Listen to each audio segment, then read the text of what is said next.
just still getting set up. I know this is probably going to be a slightly slower start than normal. I kind of decided on a little bit late. So I'm still getting everything set up, like opening the chat on my phone and all that. So yeah. Hello, everyone in chat. Clubby, Megan, George, Mobile. Thank you guys for saying hi and coming out. Let's see. I think my phone's chat is now set up correctly. So yeah. Basically, it's going to be one of my normal streams where I just grind the same thing over and over again, and it's really boring for all you guys to watch. And like most of my previous streams, it's just going to be Meep over and over and over again. So, probably not going to be the most interesting thing. I am planning on doing this for about 4 hours. Probably will be taking a small break at about halfway mark for grabbing some lunch or something for myself. But yeah, that's going to be about 80 crystal keys, and so that will bring my total up to about 420, 430, which will probably be enough for me to make a video on unboxing stuff, I think. So yeah, I got my second rebirth. Oh yeah, those rebirths, grinding for those rebirths is really fun. It's pretty nice. Question, what is the best currency to grind for gums without event currency / loot gums? So when you're talking about, I'm assuming you're talking about items for converting to gums with that, or you might have meant gems. For gum, if you don't have, it looks like lag's going to be a bad thing today. But if you, the two options that I usually would suggest is grinding in the back door or sheesh. The lag's bad. The lag is going to be bad today, it looks like.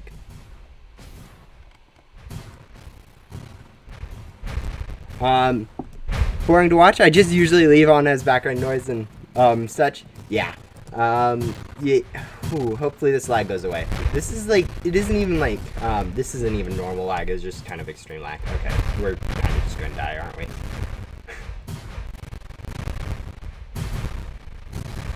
Like, the sound kind of gives away that it's extreme lag. The fact that ghosts aren't appearing, it's just one of the problems with Ghost Simulator, is those extreme lag bursts. I have no idea what causes them, and I'm pretty sure it's a bug. Not based off of any of the things. Yeah, not even a warning or anything. But, what's the best currency to grind? For gums, I usually grind in the last 4 areas of the back door, although if you don't have 2 times items or gum, it might be more efficient for you to just take basic gum by going through the main hub in the ice cave and some of those last 4 areas. So yeah, since those drop a lot more items to convert, and at the same token convert at good ratios, whereas everything in the back door kind of converts at a bad ratio, or a worse ratio. Even though the gum's better, it's debatable which one's better, but yeah. Yeah, my potato PC. Yeah, okay. Yeah, it's those are the 2 biggest ones used, and I would consider those 2 the best. I would probably suggest doing backdoor just because the items you get from that are more useful, but either one of those works. My potato PC can handle lag better. Yeah, I'm pretty sure at this point, since that kind of lag usually goes away after playing the game for like around an hour, that it's some sort of script problem or other error, not based off of any form of computer failing, since everyone really complains about it, and it doesn't seem to be popping up with any rhyme or reason, since it pops up basically every world you're in. No matter what you're doing, it'll just kind of pop up randomly. So yeah, it's one of the unique things about Ghost Simulator that really is slightly annoying. But yeah, it usually goes away after a little while, so probably will only appear every once in a while during the first half of this stream.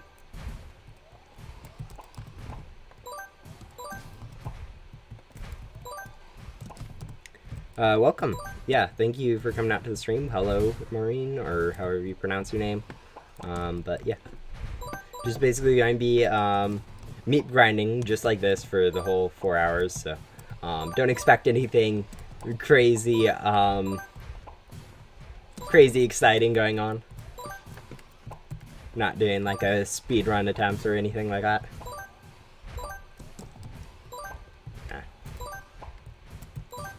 I'm assuming the audio is pretty fine. I mean, maybe the music could, Ghostim music could get turned up a little bit, but I'm pretty sure I haven't messed with the settings enough to really need to worry too much about things being out of the ordinary.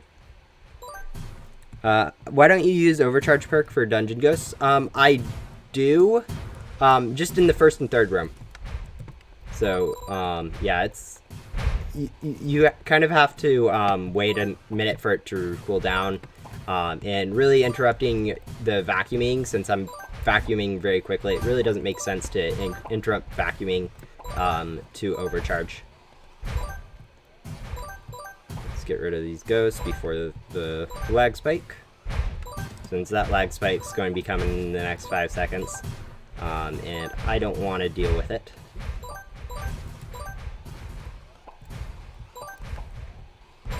Yeah, as the lag is a little bit weird, but yeah, it's overcharge is really helpful for the ghosts, but with the vacuum, I mean, it's in some respects it's actually slightly slower using an overcharge rather than just vacuuming once you're using a vacuum. So I try to use it as minimally as possible. It's more of the reason why you'd be better off using it is to help save, just not have to click as many ghosts, which is kind of why you do it first off, so you don't have to worry about getting all those ghosts instantly. You can just allow them to pile up and not worry about them as much.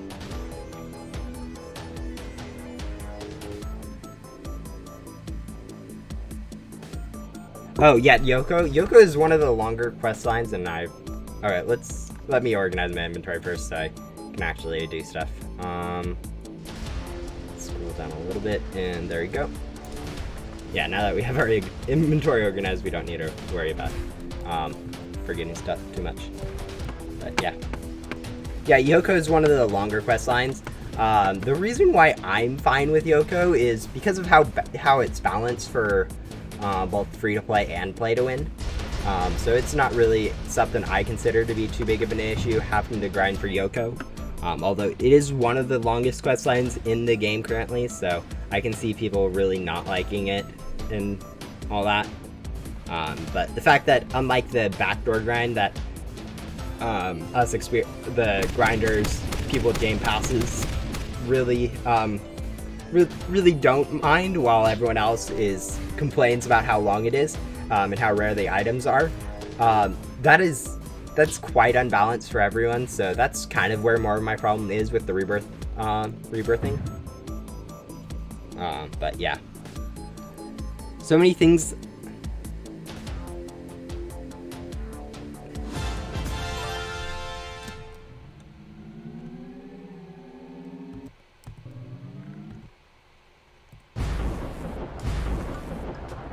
Oh man.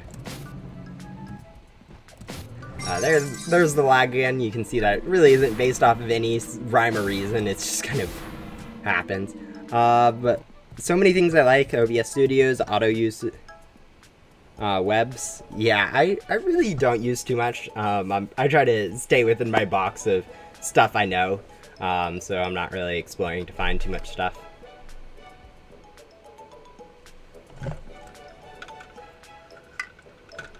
But yeah.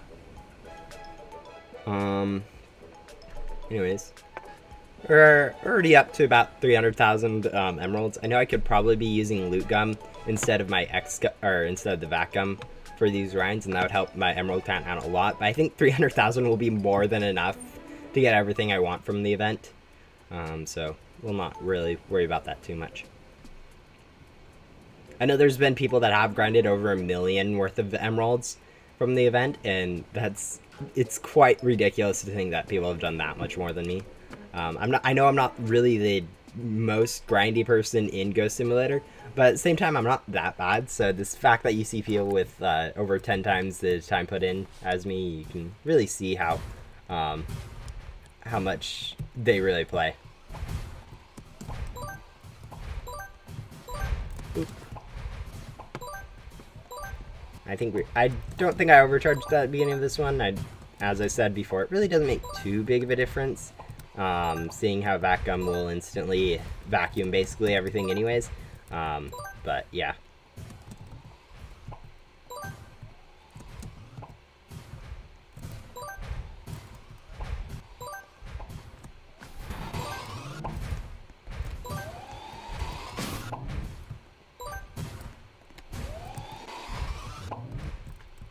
I think we'll probably chill here to see if the lag goes away before entering another room so we don't get barraged instantly. But yeah. For me, the best way to get gum is to go to Event World and use a loot gum on the ghosts in Event World. Yeah, the events are probably the best way to get gum currently since they drop quite a bit of items that can be converted at a decent rate. More of the fact that there is a lot of ghosts is what really helps out, is the fact that there is quite a bit of ghosts to be able to do, and they always drop the item, rather than being a good rate, per se. But, yeah.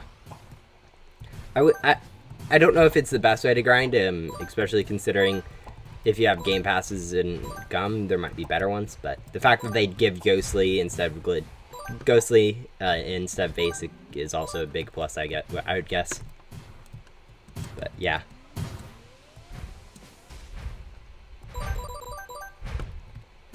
Yeah, definitely grinding events is definitely a good way for players to move up in pet stats pretty quickly if they're just starting.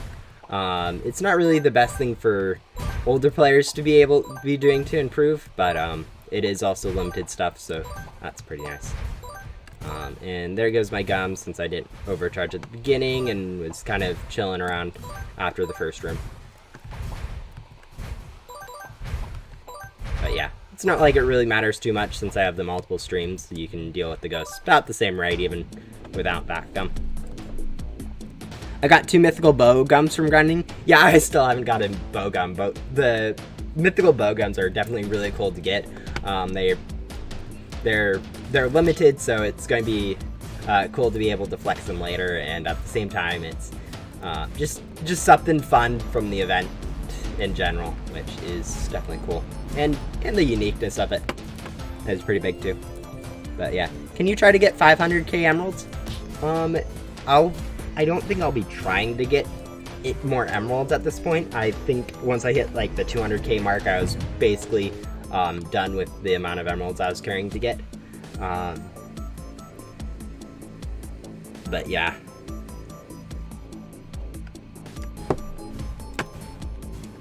I know there's people that have got like 1 million, so it's not really that much, but it's going to be enough for me. And more of the problem is going to be how long it takes to spend all of them and how that'll fit into a video, since I'm not quite sure how that quality would turn out. It's 8 p.m. in my country. Yeah, time zones are kind of annoying. I know for my time zone at least, I'm usually picking really early times, like currently it's only like 10 a.m. for me, but that's kind of just works best for me. It's not usually the best time zone for everyone else. I feel like most people end up being like, I have school during that time or all that other stuff, so, but yeah, that's just kind of how streams are. I wish Bowgum is the same rarity as the dev pets. I'm assuming by that you mean more common, oh, you mean corrupted, not like rarity as in difficulty to get. But, I mean, it would kind of make sense seeing how the board is also that rarity, but yeah.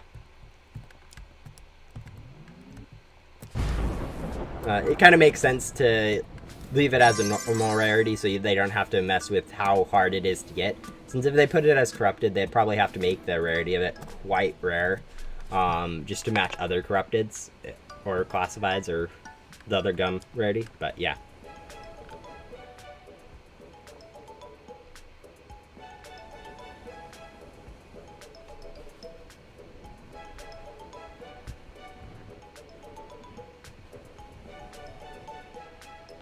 Yeah, as I said before, I'm not really trying to get emeralds in this grind. It's basically just going to be solid for keys. So I'm going to be using Bat Gum to get through the dungeon as fast as possible rather than worrying about Loot Gum. But yeah.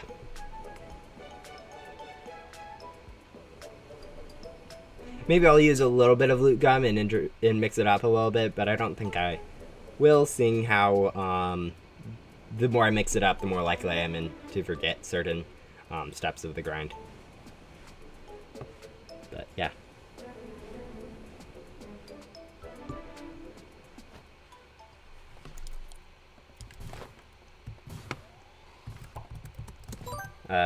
Again, it looks like we used I'm forgetting the steps even without mixing it up. I'm forgetting to overcharge right at the beginning, but yeah. I'm basically the strategy I'm using is someone posted a video in the Oxbite Discord, and I'm kind of just based off that strategy is using an overcharge, then using the gum, then grinding. But yeah. Ghost Sim deserves more players then? Yeah, I think everyone that gets into Ghost Simulator realizes that it's really an underappreciated game, based off of how deep the lore is, how much there really is to do.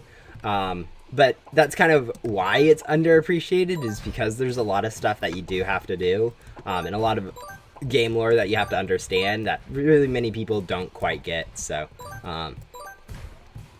for the same reasons that it really should be much more popular, it isn't able to achieve the popularity that you would think it deserves.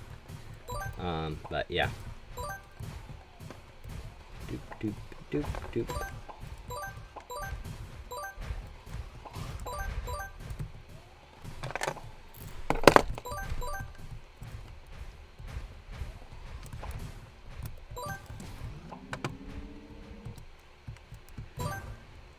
BGS hasn't updated for a month, and last month same thing happened when the new day updates. I just saw one egg. Yeah, but Bubblegum Simulator, it's one of those games in my opinion that is just stupid why it's popular.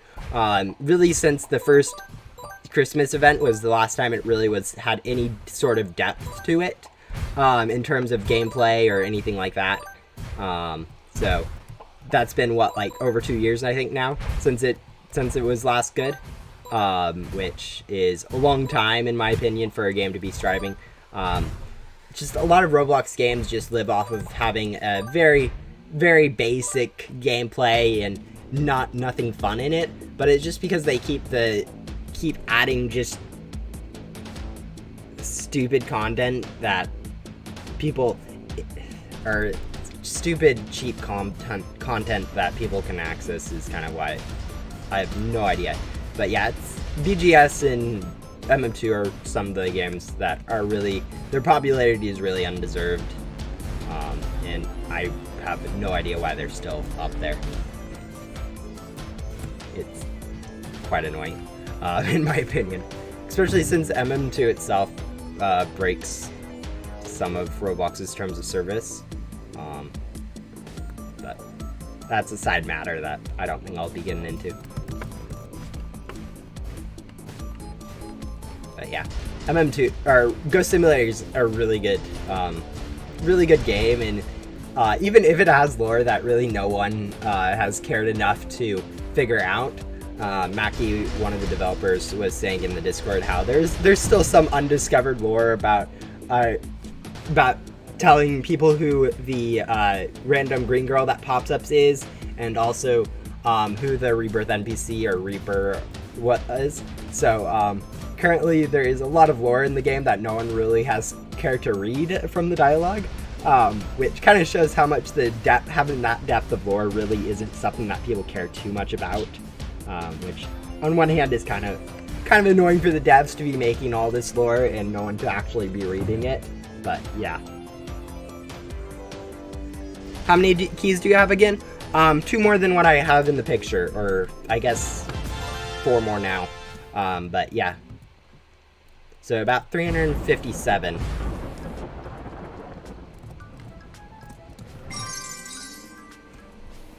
And it looks like I haven't been lagging in a while, so I think the lag spike that I had upon my entry of my first dungeon is going to be basically gone by now, which is definitely nice to hear.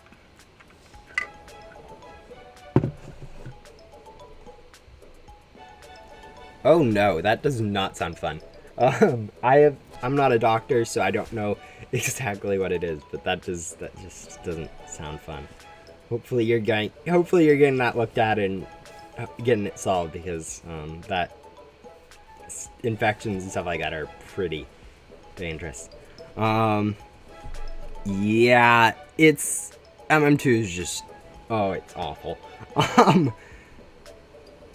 Well, yeah, I mean, all companies are quite greedy in the US, and it's quite annoying to see, especially some of the aspects that you'd hope wouldn't be are. But that is kind of how the world works, unfortunately. People are greedy, and money drives people to create stuff. So, yeah.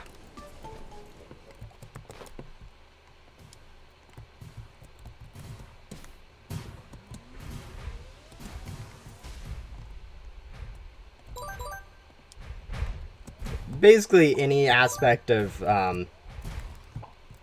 any company you look at, it's usually the greed driving after a certain bit. Sometimes they start out with good intentions, and then the greed just overtakes, and the whole thing goes downhill. So, yeah.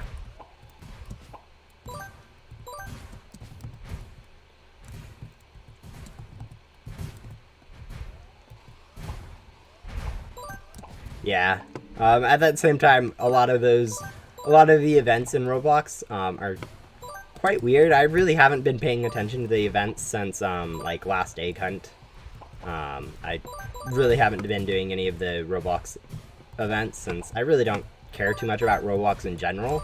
I'm more of here for the experience, or the games, the experiences as they're called now. That I'm really more here for just playing and having fun rather than any of the Roblox experience, like figuring out good games and the player aspect and making friends and experiencing stuff. It's more of just for the gameplay aspect of it. So yeah. Hello, Arash. Welcome to the stream. Basically just grinding Meep, as I said from the title. But yeah. And mostly cash deposit. Yeah, unfortunately, that is how things work these days. And most good things end up not really being good after a little while. So yeah.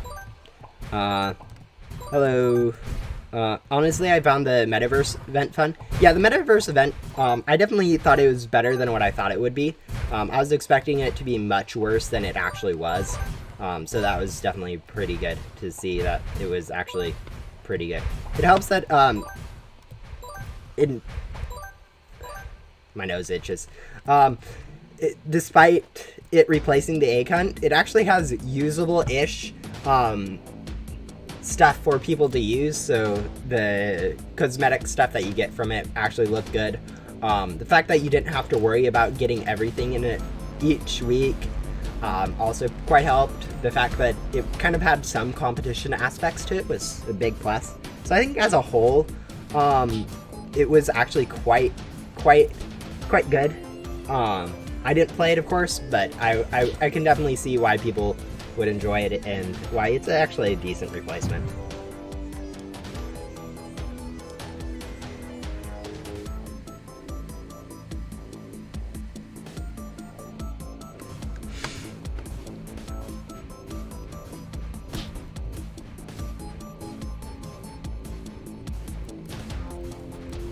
I'll be right back in a few minutes, don't forget me.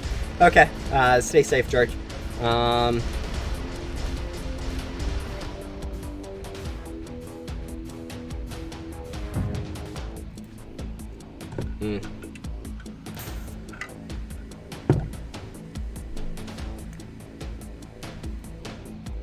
But yeah, that is... Yeah, a lot of companies, it's definitely interesting to see company practices changing. But yeah. Hello. Welcome to the stream.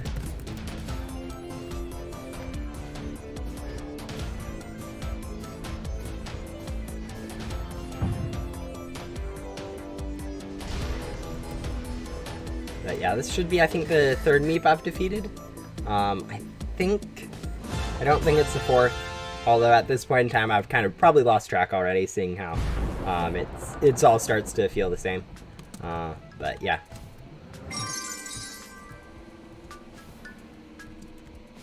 As I stated in the kind of the comments of the video, the goal is to do 4 hours of grinding. That should hopefully be enough for all the unboxing I want to do. It really depends on how the chosen one from the 25 crate how rare that thing wants to be. Because if I get that first try and then easily get all the other legends from that crate, basically the cost of it can range from like 75 to 300 keys for how many times I need to unbox it, but we'll see.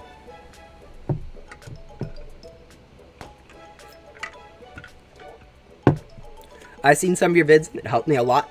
Thanks for the tips. Yeah, I try to make I know a lot of things in Ghost Simulator can be quite hard to figure out, so I try to make videos to help with that.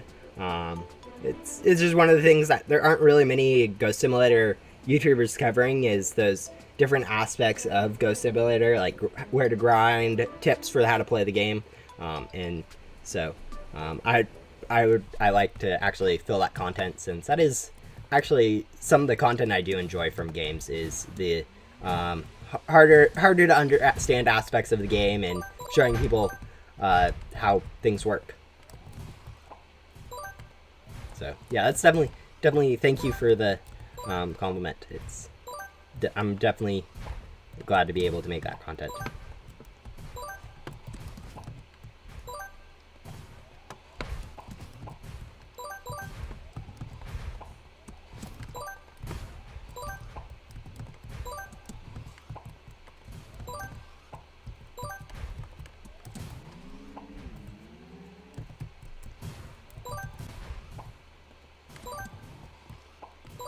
I really wish this dungeon had music. I mean, I know they probably didn't have like suitable music for it or something, but it definitely feels like it's missing something not having music here. It also makes the grind that little bit more monotonous. Although the fact that it has a dungeon does kind of take away that whole monotonous feeling, since it does add quite a bit to the grind rather than just a boss after boss like we had in the Meep event, or not in the Meep event, in the Fluff event last year, and also in the any other event that doesn't have a dungeon. It just feels a lot more monotonous than when they do add the dungeon. So yeah, I just feel like the fact that the music is missing is kind of a just small annoyance, but not too big of a deal.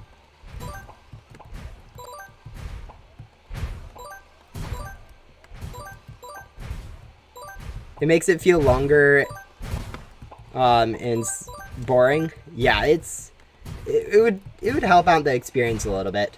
As I said before, it's not too big of a deal, especially since we only have like 1 week left in the event anyway, so it's no real reason to add it now.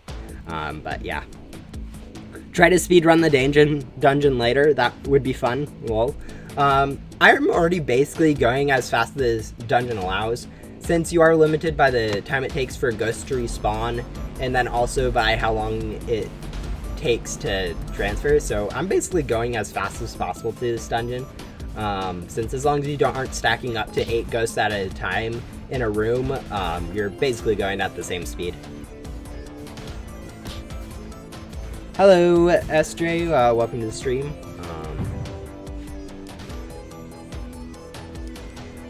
I'm starting to run a little bit lower on glitchy XCOM. I'm really hoping I don't run out of that at any point. I mean, I shouldn't. I still have 70 plus left, which will definitely be enough for all of the Meep I want to grind, and then after that's done, I can always go switch over to grinding gun basically whenever I want, since I don't have much else to do grind-wise. But yeah.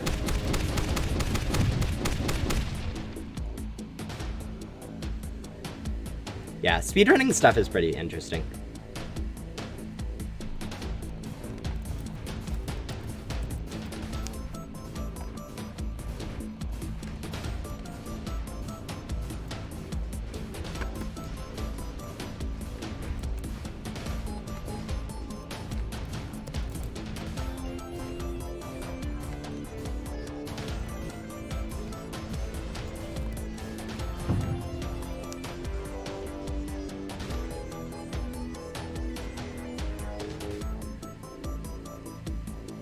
Backdoor is the hardest place to upgrade your Kenna. Yeah, because of how rare the items are.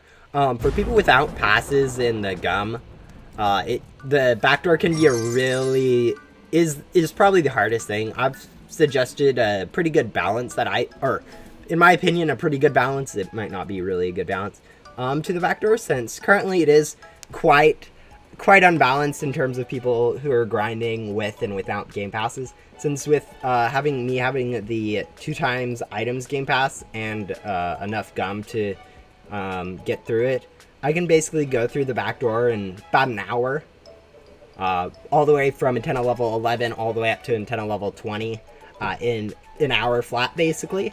And people without gum in that game pass take anywhere from 8 to 12 hours depending on their pet speed and stuff like that. So it can be it's a ridiculous disparity between those two things, and it's kind of the crux of the problem with rebirth grinding is how the 2x items game pass, because it allows you to get gum easier and then grind those items easier, really unbalances that rebirth grinding aspect, which is kind of why I encourage people to not worry too much about rebirths if they don't have those game passes, since they can just go for like 3 rebirths. It might take them a while to do all 3, but they can just go for 3 and then worry about playing the rest of the game much better, and not worrying too much about the unbalance that would come from that.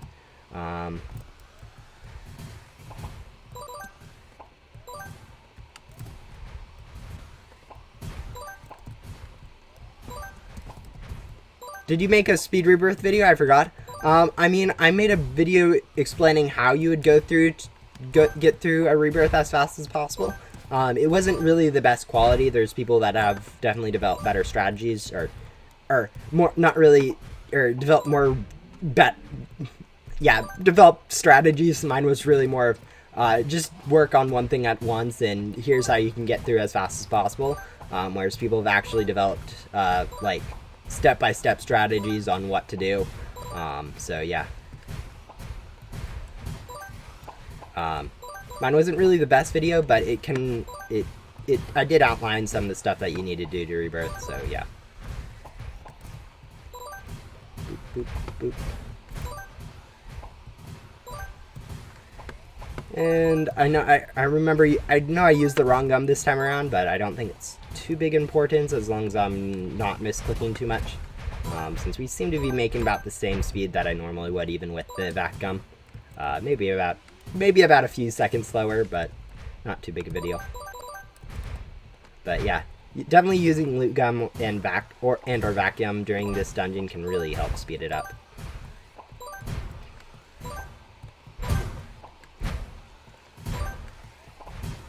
But yeah, the multiple streams and the Master Hunter are definitely coming in clutch with those additional streams for vacuuming ghosts when you don't have vac gum. Because this is basically, because of how much spread you can get with the with all the additional streams, it's basically translates to about the same speed with or without vac gum. Are you on a private server? Yeah, I prefer to grind on a private server so I don't have to deal with people. Like, I was even playing with a group of testers that are pretty good, and the rate at which I was being able to defeat the boss was actually slightly slower than what I do solo. So, yeah. I definitely prefer solos or private servers for every form of grinding. But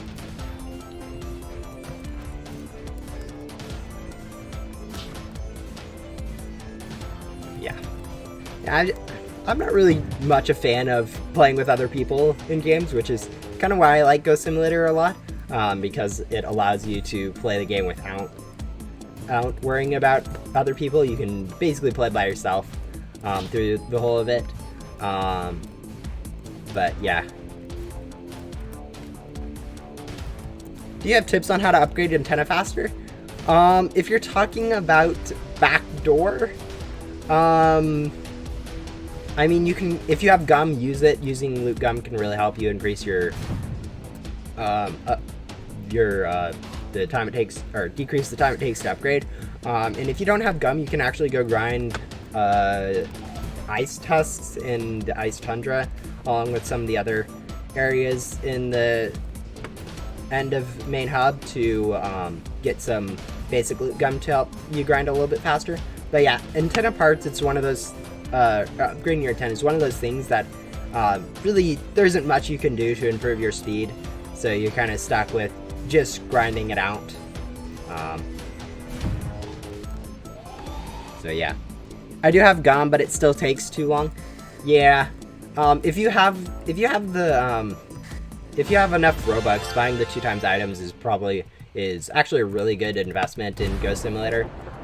Both helps with upgrading your antenna like that, but also allows you to grind gum better too. So all that.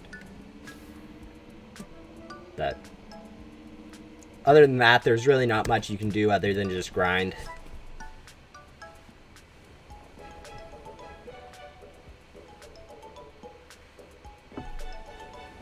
Yeah, there's grinding. There are a lot of things that you can do to help grind, but at the same time, the amount that you can grind is always about the same. It took me 15 gums to get from the farm to 20. Yeah, going from the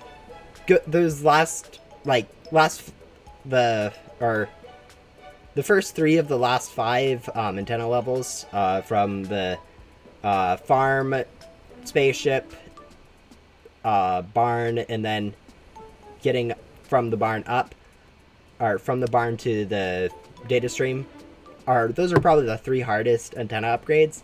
And then after that, it does get a lot easier, but it definitely takes a bit of time, even for people with all the stuff. A bit of time as in like 5 minutes per antenna level, but it still takes a little bit of time for them to get those.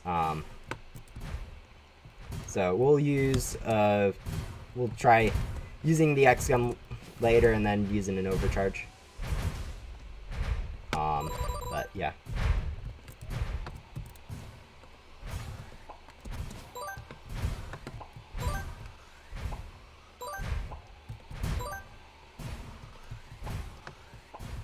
I'll buy it later. Thanks for the tips. Yeah, there's not much you can do. I mean, even though I do say that you can buy the game passes, it really isn't too much required. So, if you don't want to, definitely don't need to. But yeah. If your vacuum rate is slow, I recommend to grind for the Crate 11 Godly. Actually, with the current code pets, you shouldn't have too bad of pets. It isn't really going to be worthwhile for you to worry about anything pet-wise until you get up to being able to rebirth. Since you can easily get stuff from this current event and the recent code stuff to have good enough pets to be able to manage through your first few rebirths without needing to worry too much about stats.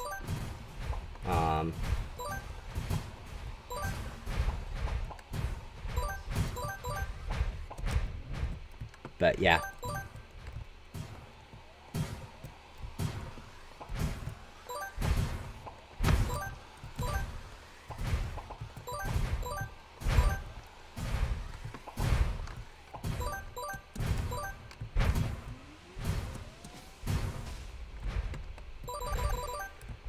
But yeah, definitely I really enjoy the loot gum aspect with the 2x items and everything. It really does drop a lot of emeralds from the ghosts. So, this is definitely using the loot gum rather than back gum can really pay out quite nicely. So, yeah.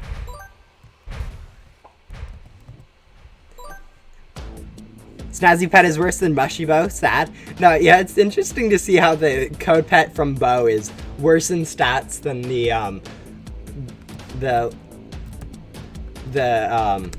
pet than the code pets.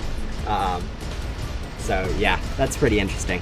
But currently there is, I think, basically 4 there were 4. I think there's currently only 3 available. But I'm back. Remember me? Yeah, George, I do remember you.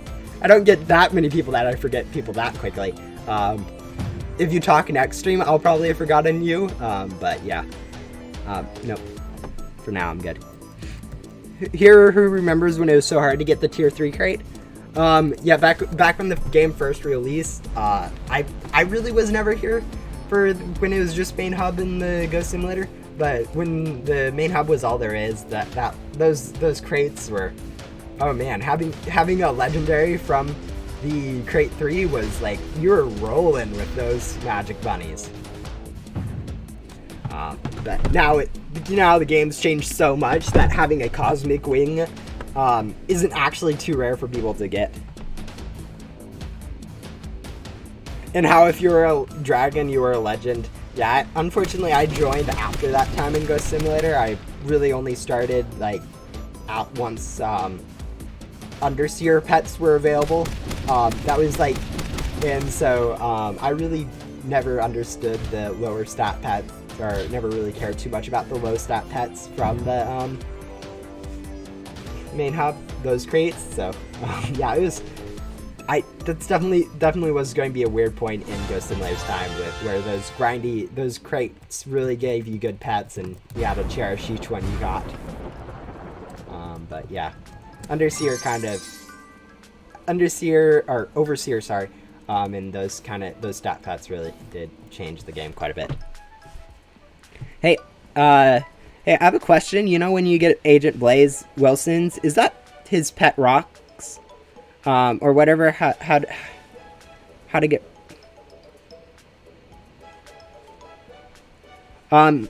Wilson is actually the rocks near the portal and near Blaze. That's his canonical name. I don't really know the connection. I'm not too deep into the lore, but yeah, Wilson is is pretty well connected to Blaze as a rock. I tried my Underseer for a gem ship from I got scammed. It's kind of just how it is. I mean, it used to be really definitely worthwhile to trade those shop items for gem ship.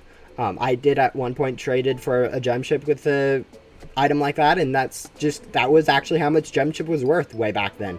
My favorite thing that I have done in my 2 years playing the game is doing Bow in the Dino event. Oh yeah, I wasn't around for the first 2 events in Ghost Simulator, so I definitely I missed out on that. Agent Blaze has easy quests, but it's annoying to TP back and forth. Yeah, I think basically everyone agrees with that. But at the same time, since everyone agrees with it, doesn't really mean it's something needs to get changed, since it isn't too hard anyways.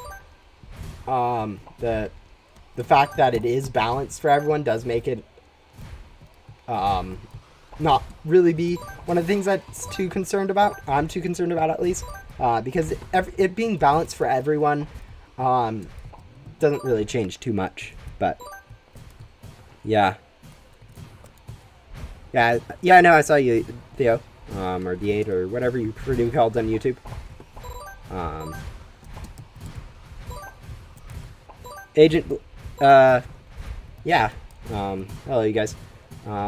It's definitely weird to see people mention me up, or bring me up, or know who I am really, and or in Discord, and people recognize me, and it's definitely really interesting to see that happen. And I'm misclicking so much. Let's see, let's try to get through this. You see now how it isn't lagging compared to the first time I was first dungeon I did. You can see that there's something not quite right about that lag that I had in the first dungeon I tried.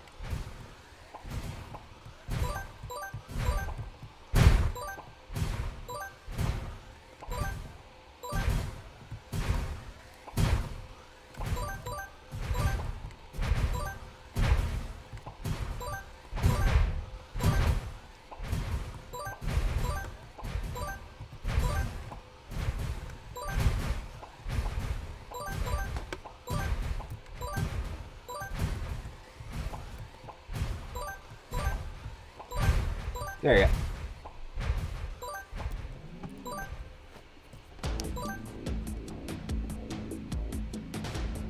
I know what it is, but who here knows the current most powerful pet in the game? Cloudwave, the one from the Void Crate. Yeah, that one's...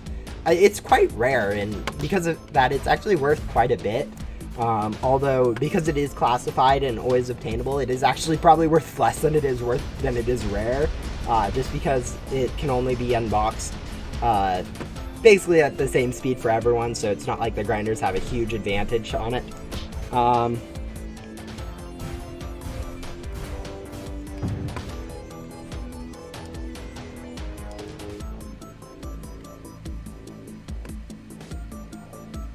Yeah, it's really good in stats.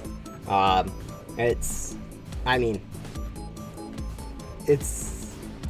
think it's about probably around 50% better than the Ocular Overseers I'm using. I think might be even less, but it's definitely will help. Definitely having it is definitely going to be worth more for the rarity than the stats. Even if it's, as I said, worth less than it is rare, it's definitely still worth quite a bit. Right now, I think there's only 3 to 5. The last time I saw people talking about numbers, there's only been 2. But yeah, it's a lot rarer than it is really worth the trade. Just because of the fact that it's always obtainable, so people don't really want to overpay for it and then watch it slowly drop. So yeah, classifieds are rare enough, and then yeah, having it hooked up to the boss keys, even if the boss is like a 3-minute boss, it's still at that point where it's like not. It takes a lot of time to even have a small chance at getting one. So yeah.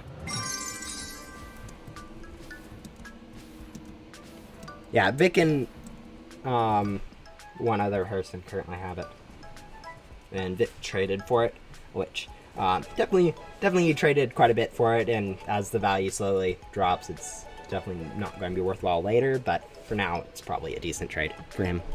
Cloudwave is the only pet to have a boost from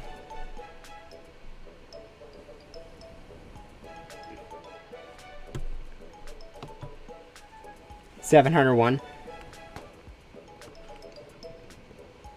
Yeah, it is the only pet with its current stats. Actually, most classifieds are the only. Yeah, every single classified is unique in its stats. So yeah, that's something interesting to note, is that each of the classifieds is unique, whereas most of the other like godlies and stuff, there's other duplicate, different pets with those same stats. There are a few other unique stat pets like droplets, kaboom. Some of those limited stuff are actually can have some unique stats, but yeah.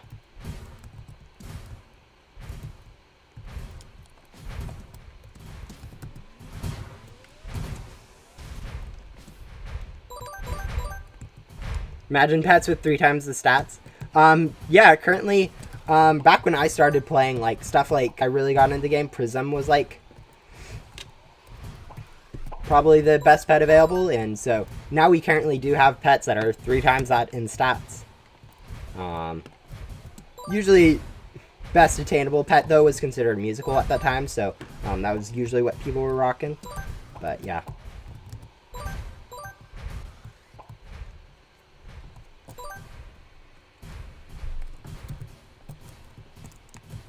Yeah, dead pets aren't too rare. The corrupteds from those crates are actually common enough to not really be worth much. But yeah.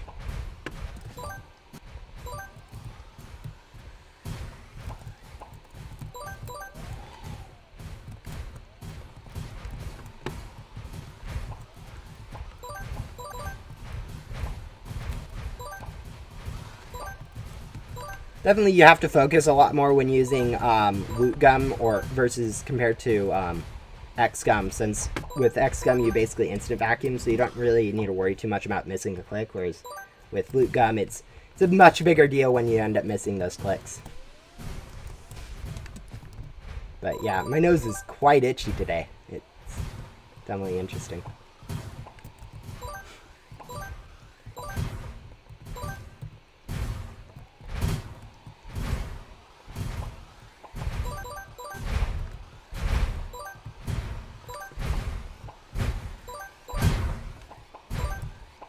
Yeah, kind of focused on the game right now, so sorry, chat. But there you go.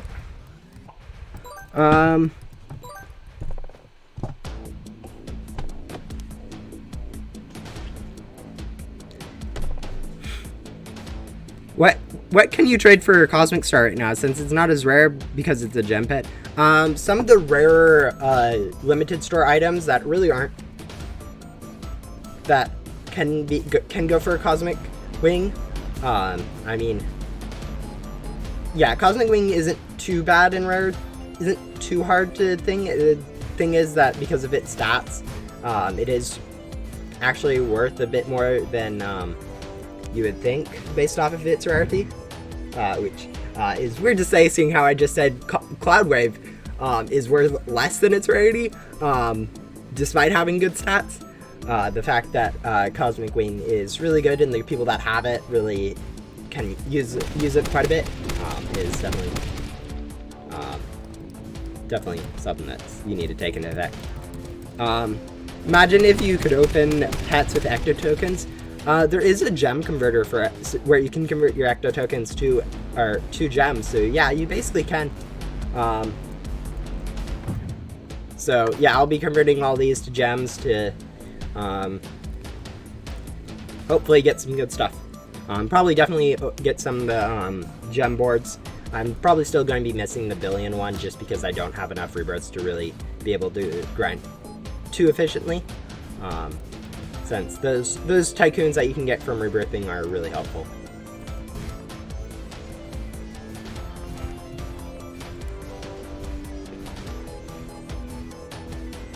The purple text was teaser for the final boss. Yeah, actually, that is correct. I'm trying to figure out where. Yeah, definitely it's the YouTube aspect has definitely changed for Ghost Sim. Like, it used to be the most popular, or used to be a really popular game, and then right when it was released, and then it kind of has slowly started to trickle down in numbers. But yeah, I feel like a lot of people nowadays are starting to do YouTube. Like, even in the Ghost Sim community, there's been like 5, 6, 7, 20 new people trying to just start random YouTube stuff, and it's actually quite fun to watch YouTube just go from something that I viewed as like unique, only a few people would succeed, to something that everyone kind of tries on as a hobby. It's definitely interesting. If you want gems and you got all you can get 100k gems for the cheap price of 45 million.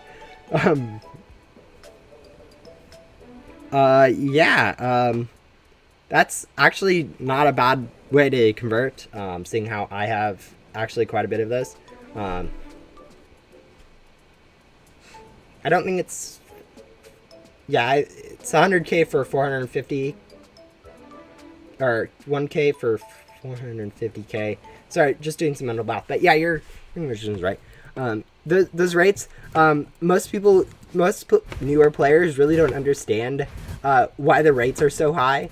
And then, like, people that grind, like, not even me, I don't even grind enough to really make too much OP-ness out of those rates.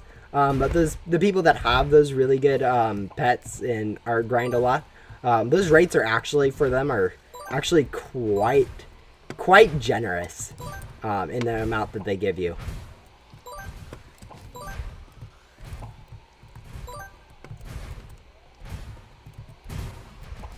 But yeah, I'd say I'm about the standard player, so when I say stuff like the rates are pretty decent, they usually are.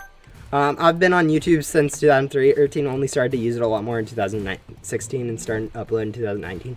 Yeah, a lot of people in the last like 3 years have really started to upload random, or start trying out YouTube, and it's definitely weird to see it grow in popularity for random people.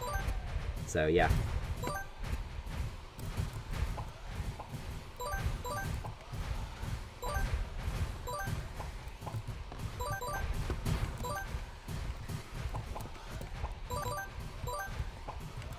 And there you go.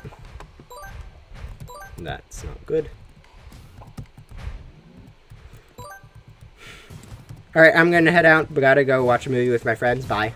Yeah, stay safe. I haven't really watched a movie in a long time, so hopefully it's a good one. But yeah.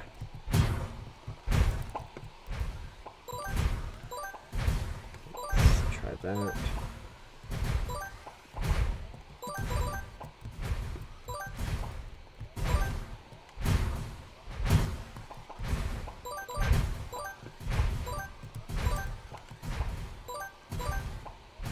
Yeah.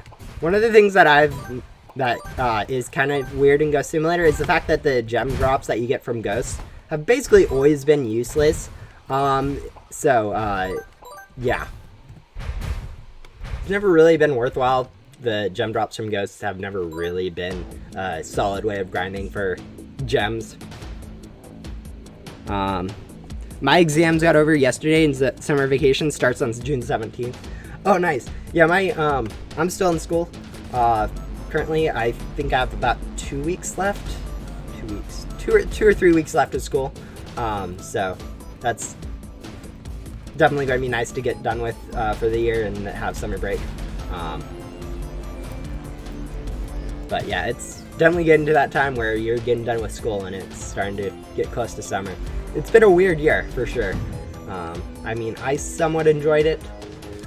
Not having to drive to school and stuff like that, but yeah.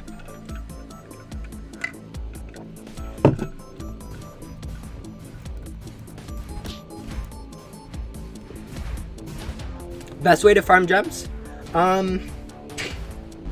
Best way to farm gems really depends on a lot of stuff. I think for most players, the best way to farm gems is probably going to be,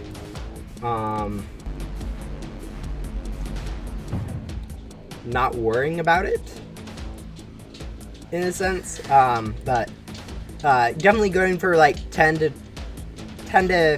15 rebirths before grinding for gems is going to be worth the time. But yeah.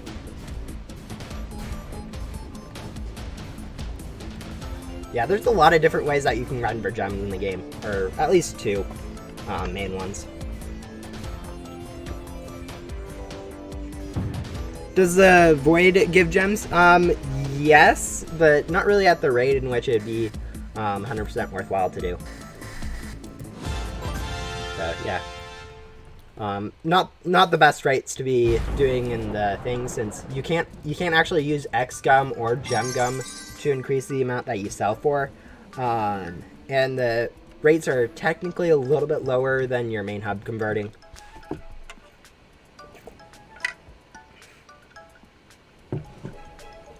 The best way I would say to farm gems is going to be get a few rebirths. Well, yeah, the best way is definitely to have some game passes. But one of the ways, the way that I'll probably be doing is going for a few Ecto Token Tycoons from rebirthing, along with having some good pets, and then grinding bosses in main hub to sell for, basically sell for gems. And with Ecto Tycoons and everything else, it will turn out to be pretty good. Soul Converter is the best. Actually, not really. It's, I think it's about 30% worse than the main hub in terms of rate. The only bonus that you get from the Soul is you can grind Ghost there instead of having to worry, just rely only on the bosses that you have to do in the main hub. But if you're server hopping for bosses, you can actually do pretty well without having to worry about ghosts in main hub. So yeah. Let's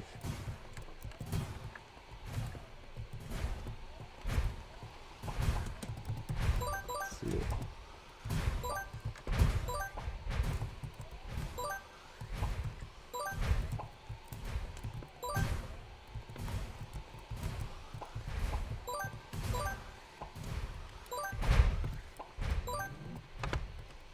Like when you sell, yeah, it does give you gems when you sell, but unfortunately, since the rate doesn't really increase per X or gem gum, it really isn't the best rate. As I said, it's less than any of the other areas. And once you get a few rebirths going with some nice tycoons for Ecto, since that's the currently best one, you can actually grind for quite. I think the best player this with like 40 plus rebirths with some Ecto tokens and other stuff is actually basically getting 1 billion an hour worth of 1 billion gems an hour grinding in main hub, which is quite good. So yeah, I'm trying to finish the quest where you have to get godly pets. That's why I'm need for gems, and my luck is terrible. Most of the time I would say those quests really aren't worthwhile until you get better at the game. But yeah, definitely if that's the case, it really isn't too big of a deal for you then. Most of those quests can wait quite a while. But yeah. There's also the other option that I haven't talked about yet, is grinding gums for a rift gum, and then grinding anonymous bosses after you've rebirthed once for using a rift gum on like 500 of those bags. But yeah, it's definitely those getting those godlies can be quite challenging. I wouldn't say it's worth it for most people to try to go for those godlies, since they take a while to get, and if you don't have game passes like 2 times luck or 2 times gems or any of the other game passes, they can take forever. I'm really excited to see what the 3 metaverse crates are going to be. Okay, you say, then let me use that. Let me show you. So we have the metaverse event right here, I think. No, whatever. I'm looking for it. I'll find it eventually. Okay, there we go. There we have the metaverse event. You can actually see 2 new pets already at the bottom, 2 new godlies. So those are going to be in Reeds and Ellis. Probably the Sloth and Reed. That Sloth is going to be in Reed's crate, and then this one, which is an Andy ball pet, basically a robotish, or very angular robot, is going to be an Ella's. And then in terms for Tanya's, there's going to be a board, which if we scroll down to it, you can see there it's actually going to be a Conk's Tonk, so a red Tonk, for since Tanya is based on the Coven K, one of the developers. It is going to be a kind of a meme item in some respects, but basically a red tank from that. So yeah, that's going to be what the crates open up into. Hopefully I didn't spoil that for anyone, but you know, that is actually basically what we know is going to open up, the crates are going to open up into.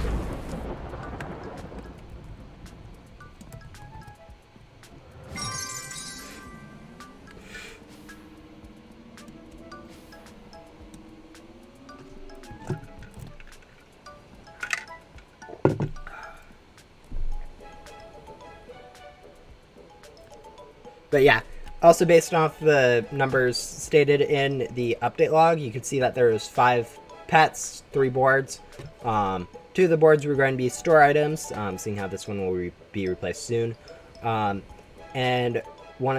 then leaving 1 additional board unaccounted for, and then 3 of the 5 pets were already accounted for, with 1 being the shop item, and then the other ones being a code and the current code, which is summer.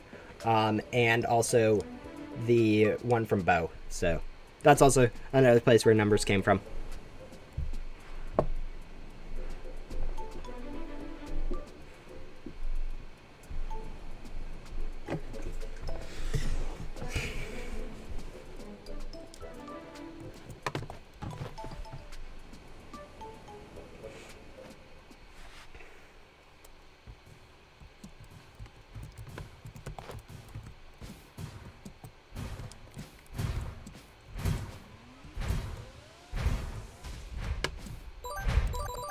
Yeah.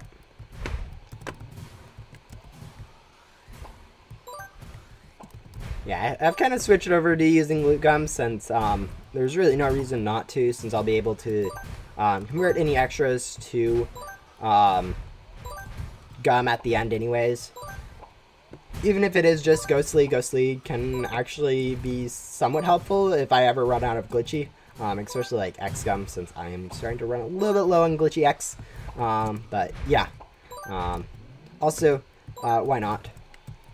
Since the difference in speed is actually pretty much minimal. It's probably going to be around 20 seconds total that I lose from using loot gum rather than X gum. Or fat gum, I guess.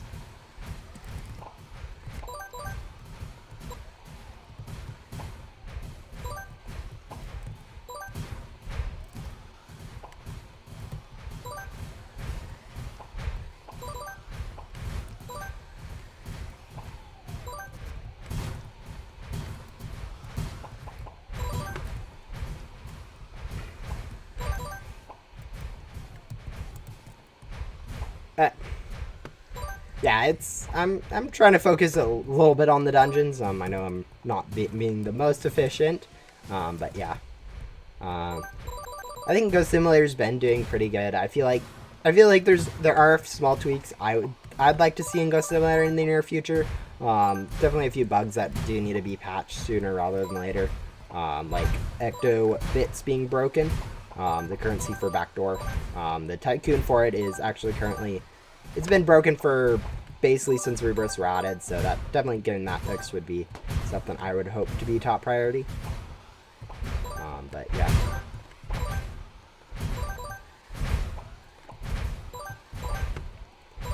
There we go.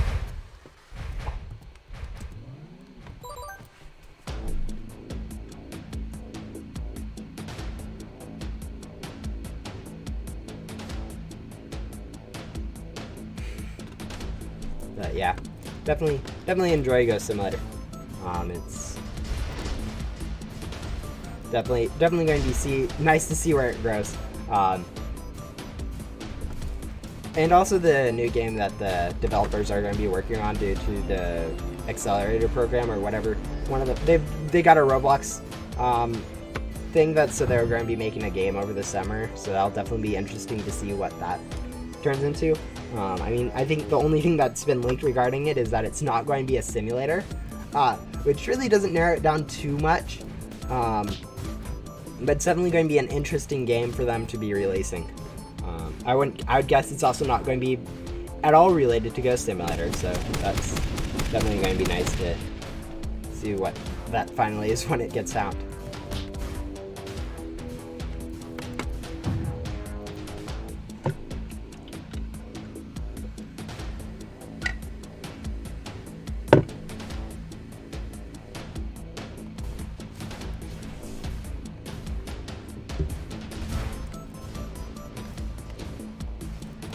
Another thing that I really enjoy, but it's kind of weird to see,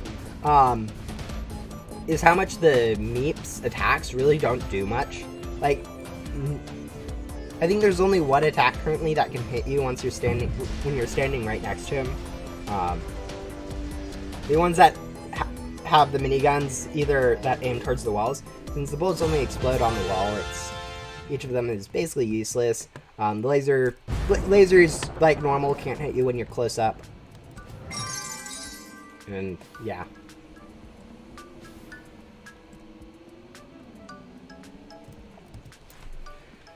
I hope they don't quit updating Ghost Simulator anytime soon. I would guess that they really aren't planning on quitting Ghost Simulator anytime soon. I would guess at the soonest, maybe 6 months from now. But we'd get about a 3 months notice before they stop updating, I would guess. But yeah. Especially considering that people still haven't found all the lore that's currently in the game.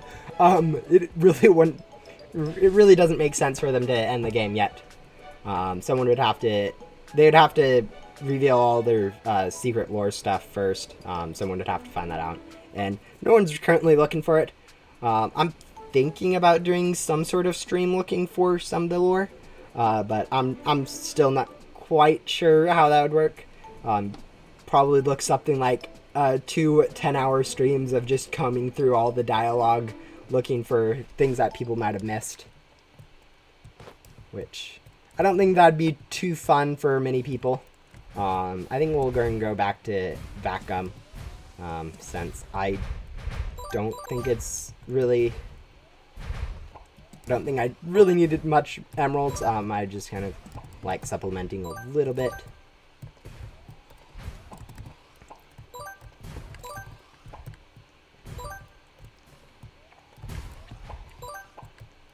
Yeah, but I don't think they really do have any plans of abandoning Ghost Simulator yet. With the two week updates, might become a little too much. Along with the store, so the store might turn into like a monthly update schedule. I know they've gone from a week already to the 2 week updates, but they might even push it out to basically a month, an update every month or so. Which I would be fine with, honestly, seeing an update every month in Ghost Simulator. And then basically removing the limited store aspect, since that's actually quite hard for the game to maintain. Seeing how about at least actually I'm trying to do some quick math. At least close to half of all the boards in Ghost Simulator just come from the limited store alone. So that's kind of hard for them to keep maintaining and everything. So I definitely could see them removing that and changing to a 4-week update schedule. So yeah. Other than that, though, I can't imagine they'll stop updating Ghost Simulator altogether.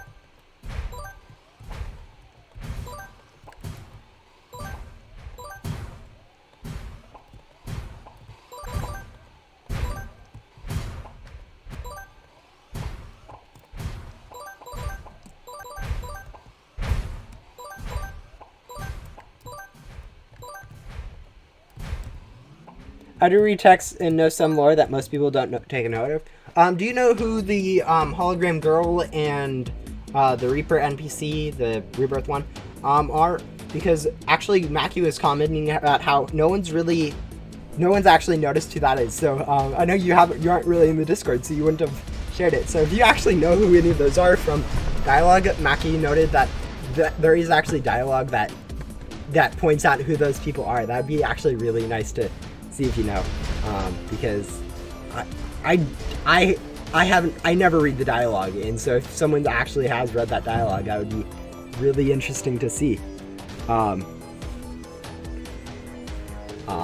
yeah, I think that's the current biggest thing that Mackie has pointed out that we're all missing, is the fact that there is clear proof of who the hologram girl and who the Rebirth NPC are. But yeah.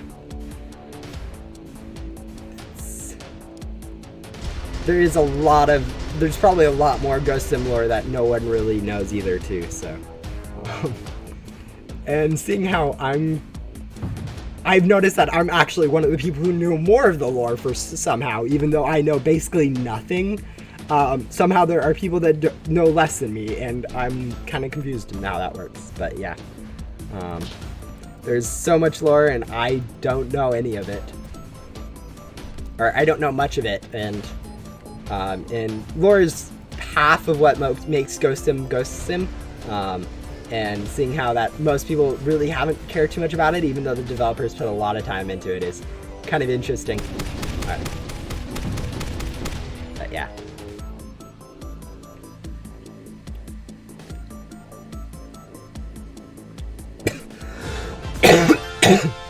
Ugh. Yeah. Yikes. But anyways, I think we're probably up to around 370 keys, I think. I've been streaming for about an hour now. It's hard to find those keys. Okay, 383 keys. Never mind. Quite a bit more than what I thought I was at. Whatever. Yeah, I'm just planning on keeping grinding, so, probably will be taking a break around 12 p.m. for me. So about an hour.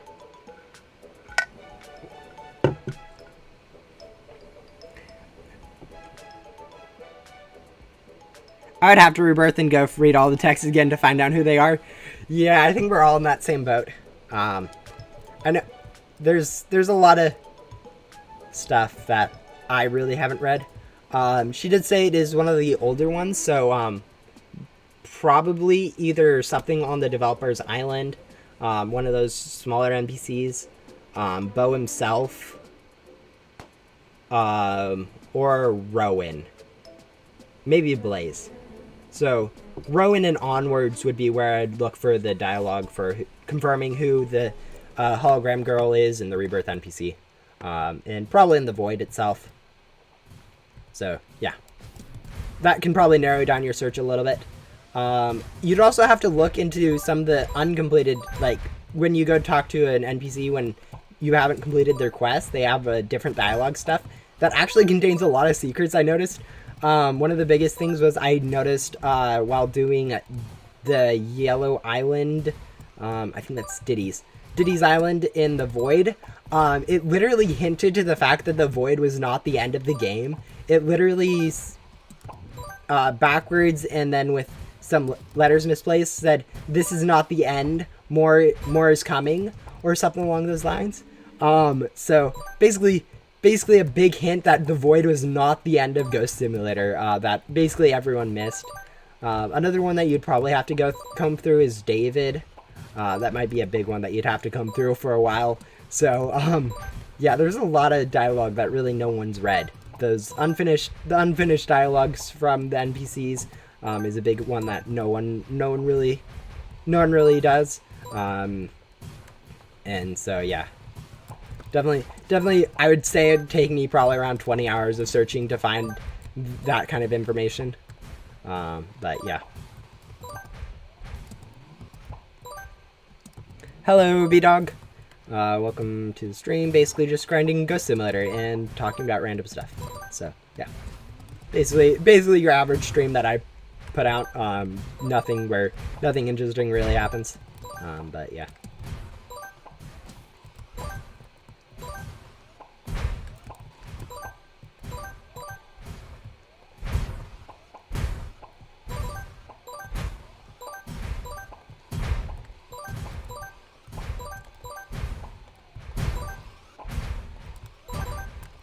Like, I know I do have streams of some of the dialogue, but I haven't really taken the time to go through those and read it.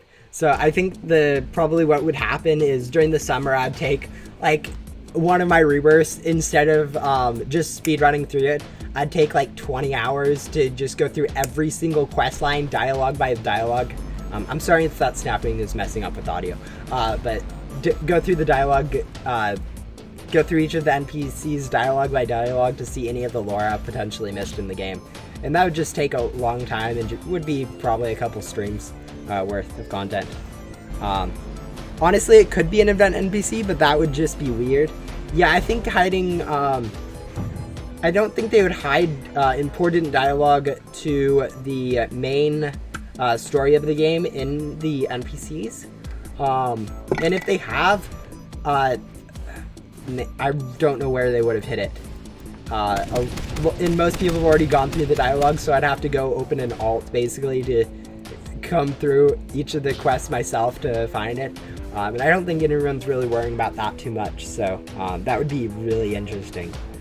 But yeah, there's a lot of places the developers can hide this lore and stuff that really no one's ever going to find it. Just kind of have to hope that it isn't in one of those places that no one's found,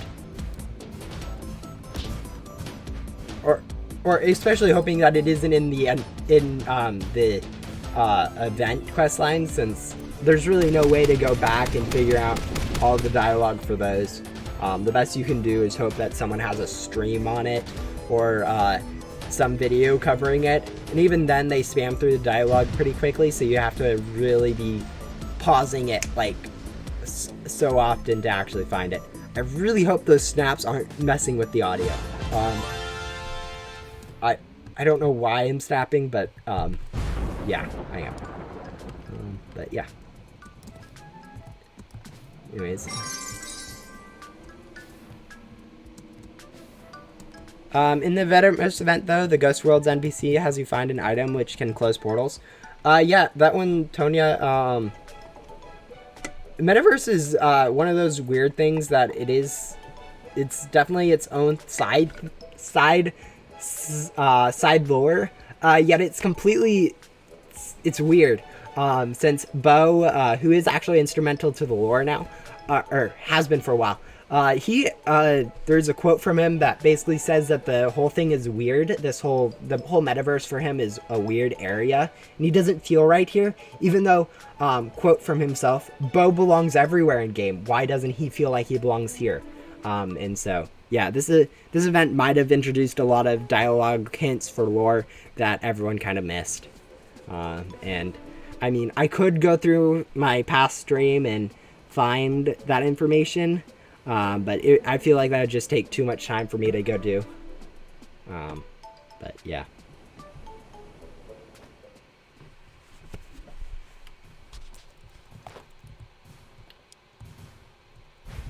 Yeah, it's definitely is interesting to see how much lore has been missed in the game. Just because no one's really actively searching for it. There used to be someone that was really actively searching, understanding the lore, but they kind of moved on a lot, so definitely miss having them around to help with the lore aspect of the game. But yeah, it's interesting.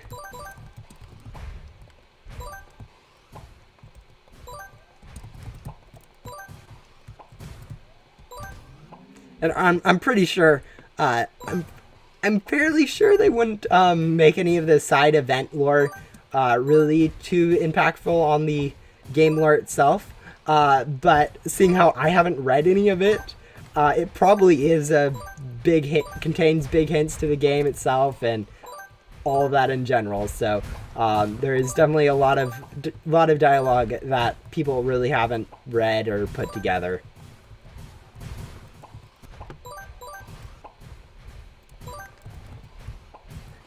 Especially, as I said, those unfinished dialogues where you get by talking to an NPC before finishing their quest lines. There's a lot of hidden stuff in there that no one's really found. I'd have to scour through a lot of, as I said before, I'd have to scour through basically each NPC by NPC for any dialogue hints. And that's not really something I find to be very worth the time, but it would definitely be interesting to do. Especially since I'd have to go through all the dialogues again. Although I probably would still skip Shelly and all that Ghost World stuff, since I don't think there's anything in there, since during that time was a pretty big time where people were actually reading dialogue. But yeah. What about reading the wiki? Very great question. I am actually one of the part of the staff team on the wiki, and I know for a fact we do not have information on any of this lore, because you go read the lore page of it, and I think it's about 6 months to a year outdated. Yeah. The wiki doesn't have lore. It's one of the things that no one on the staff team really is really passionate about. So yeah. It's if you are interested and passionate about the lore in Ghost Simulator, and you actually could help out by writing and organizing the lore section of the wiki, that would actually be something that we would be looking for, I think. But yeah, no, reading the wiki isn't too helpful when you're the one writing the wiki. But yeah, especially with this small of a community, you're usually the same information that you can get off of a wiki, you usually get from talking in the Discord. So the fact that I'm both active in the Discord and also know somewhat what's going on the wiki usually means that if I don't know what something is, it usually is pretty obscure. But yeah. Hello Adair, welcome back to another stream. Basically the same as my last 3 streams, grinding meat. Over and over and over again. But yeah. Yeah, no. Lore in Ghost Simulator is really deep and no one's really found all of it. But welcome back, Mobile 2. I see I missed you.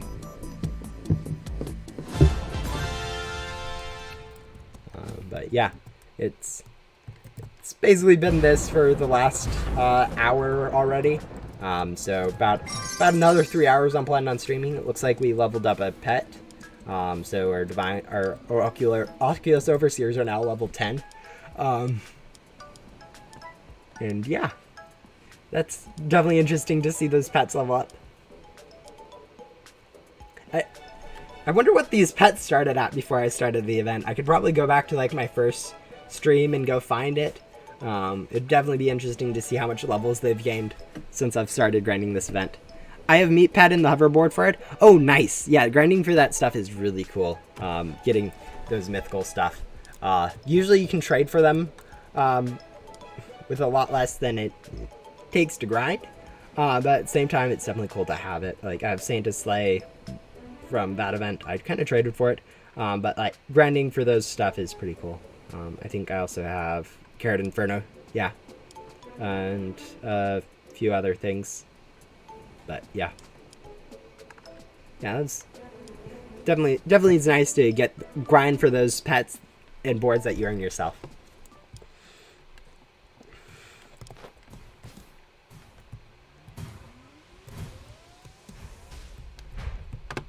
There we go.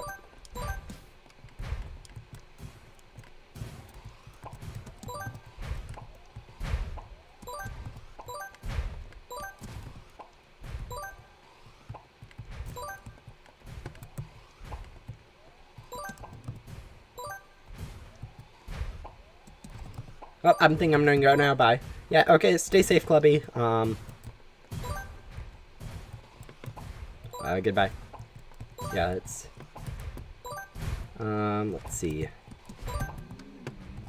Yeah, it's definitely interesting to see how my estimates for how long the dungeon takes has definitely changed. I started out by thinking at best you'd be doing a 7 to 8 minute run. That was like the first time through it. First few times through it, I was using loot gum and everything. I'm like, yeah, you can probably do it in about 7 minutes.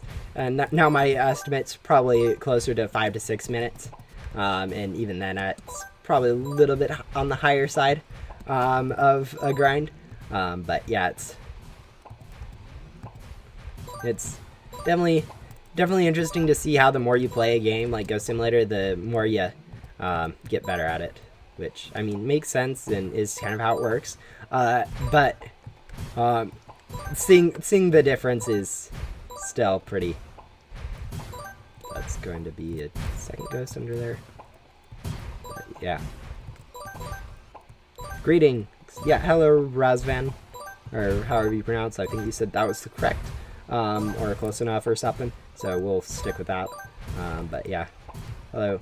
Just basically doing some more meep grinding. I know most people are probably tired of this for now. I think this will probably be the last stream I do in regards to meep grinding. Seeing how after this I should have around 430-ish crate keys, so that should be enough to at least get most of the things I need. So yeah.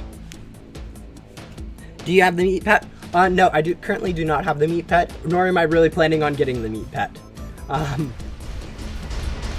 That's like getting those mythical pets. It's never really been any of my goals. If I this time around, I'm not going to go for the meat pet, and I never would have actually gone for any of the mythical pets from any of these event grinds before. So, did you run out of content? No, it's more of just I want to get this done with, and so I'm kind of using this stream as an excuse to get some meat grinding done.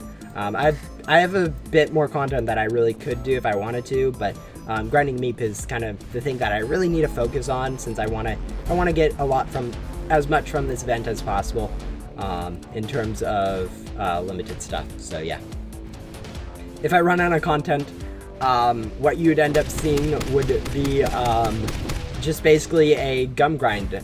Yeah, okay, this is probably about what you'd see if I started to run out of content, honestly. But yeah. Also, mostly it's just because it's the event, and that's kind of the only thing that really makes sense to do during the event is grind the event itself. But yeah. yeah, I might be starting to run out of content.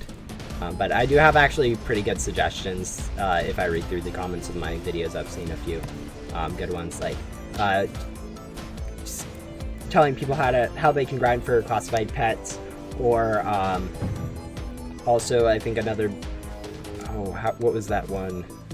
I'm not quite exactly sure what the other one was, but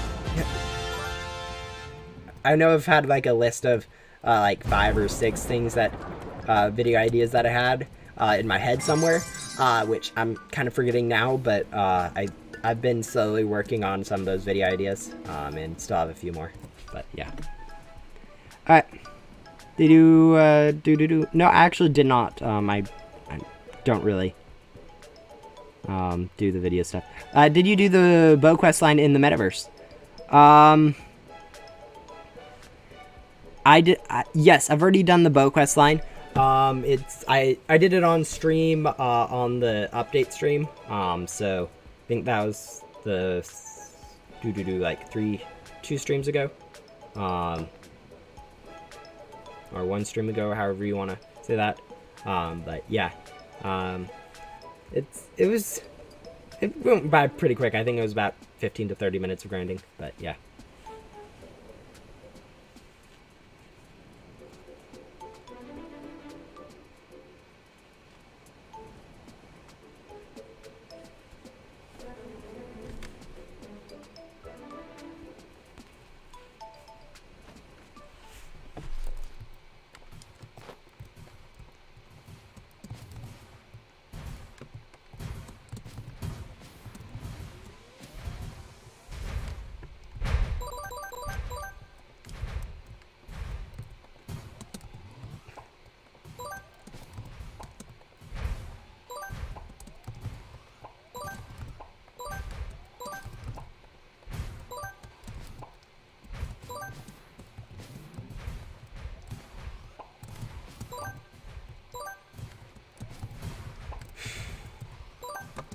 Yeah, I mean, it's one of those things where I really don't go out of my way to watch stuff, especially since I don't really know what it contains, since it was an MKV, which I think is OBS stuff, but yeah, I didn't want to really open up the file and look into really watching it at all.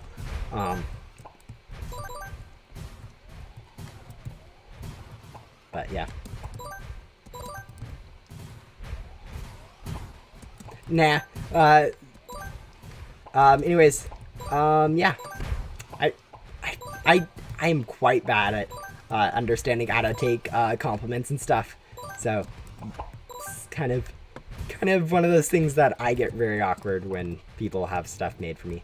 I know about a month ago someone was telling me about some video or something that they made for me in a stream, and I didn't actually get around to watching it till like yesterday or something, which was kind of yikes, since it was actually kind of good drawing that they did for me, and so yeah, I was but the fact that it came as a file, I'm not going to download a file from Discord that's doesn't off the enter. Basically, I try not to download files when I don't have to, especially when it's like especially when I really don't understand it. But yeah. Yeah. Also, as a general rule, I'm not too much of a fan of like joke videos and memes and stuff, which I know it's kind of the normal for today, but or for like most people, where they like the jokes and the memes and the videos that are kind of cringy and quite good, but that's but yeah, I'm very different, but yeah, there you go. Yes, X-Gun, yeah. It's also interesting to notice that when some of the bosses aren't transparent, since all the ghosts in Ghost Simulator, they actually have a transparency to them, so you can zoom through them. But like with Meep and some actual ghosts are transparent, but like you can tell that Meep really isn't supposed to be a ghost. It's more of a, just a chicken in a monster truck.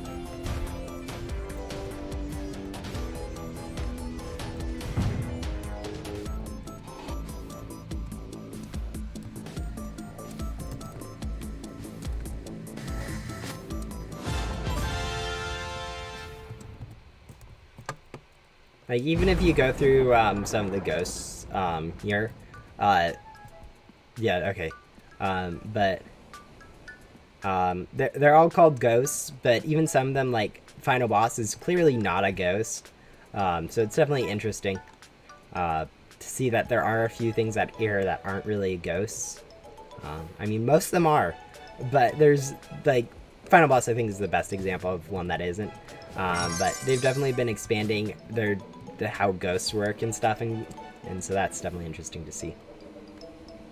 Highest, if you had to pick one video game on Roblox to play forever, what would it be? Seeing how the only game on Roblox I've really played for the last, like, year has been Ghost Simulator, I think I'd stick with that. Seeing how I really haven't done anything else. Can you fling players in Ghost Simulator? No, you can't really collide with any players. I think there might be one exception to this, and that's the bathtub pet. I don't have it, but there's a bathtub pet from a while ago where its collisions are actually on, so it can collide both with you, with other people, with itself, and so you can actually do some crazy things with that currently. But yeah, as a general rule, you can't really interact with other people.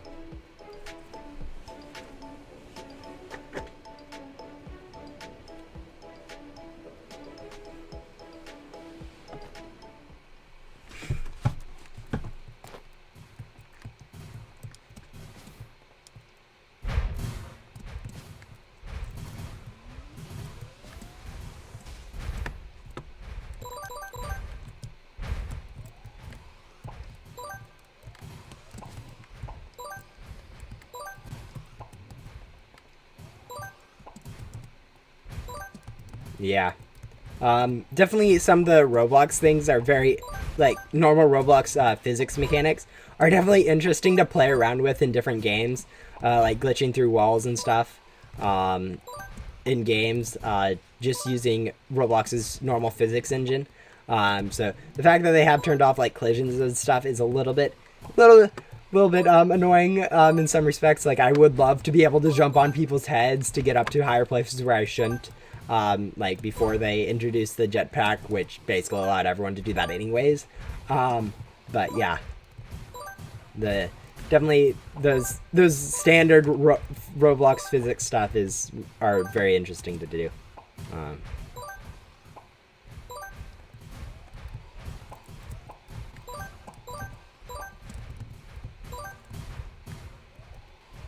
Oh, if you're talking about hacking, I have no idea. I don't hack.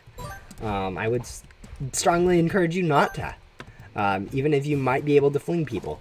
But that I wouldn't suggest doing that in a Roblox game. I thought you just meant, like, be able to fling them by doing some other thing in game, but no. Would strongly discourage hacking in a Roblox game. Just because you can does not mean you should.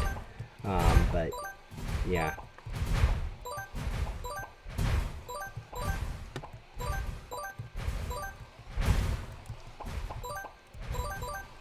There you go.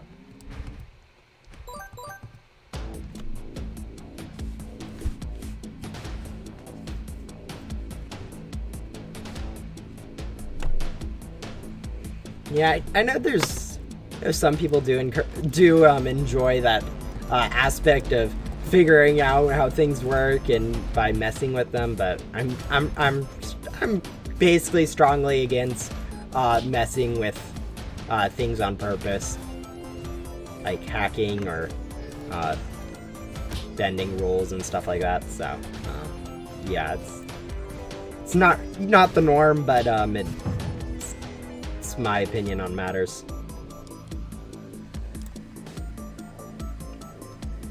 And I can definitely see arguments for, like, oh, it's just for fun or stuff like that, but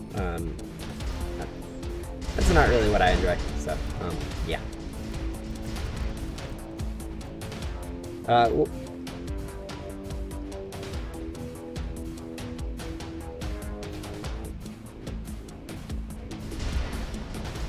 Yeah, there is that fine line between stuff that you can do and stuff that you should do.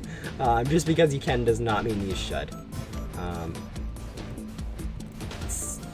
Yeah, I wouldn't encourage people to break random rules and stuff. So. And that wise man was ice cream. That's such an overused expression. I don't think attributing it to a particular person is really really how it works. Yeah, most of the stuff I say, it's not really, it's more repeated from what other people have told me, or paraphrasing other stuff more than anything else. Looks like probably two of the ghosts have already fallen down off the bridge, which is interesting, but yeah. Anyways, yeah, I prefer playing things as legitimately as possible, and I really hate it when people break rules and stuff, which I know sometimes, like, I'm a bit extreme in that matter. Like, as a kid, I was very against, those casual sports you play in PE, or people breaking the rules in those, even though, like, it's casual, and I'm like, yeah, it really didn't matter. Why were you such a stickler to the rules?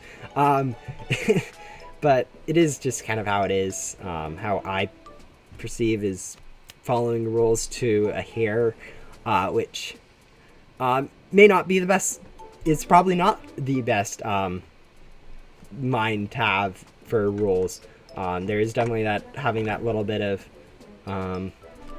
flexibility with how you perceive stuff is also a pretty big advantage.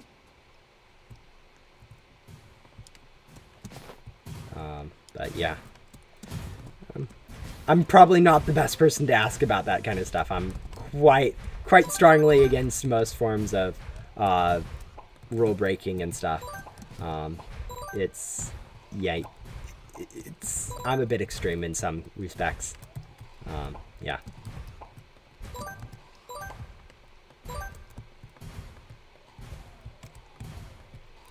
Quite black and white in terms of rule following and not. So, yeah.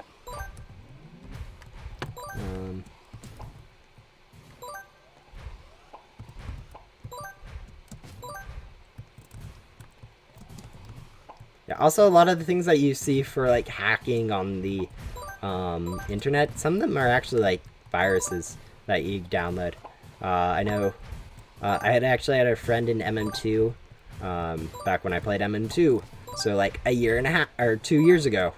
Year and a half isn't even, yeah, like 2 years ago, who's got the dupe. There's a lot of duping in MM2, and so he was looking into how to dupe and all that stuff, and he downloaded a virus basically that took his Roblox account more or less, and took all the MM2 items on it. So that was yikes for him. Random stuff like that can quite easily, even if it can easily lead to very bad experiences, even if you think it through. But yeah.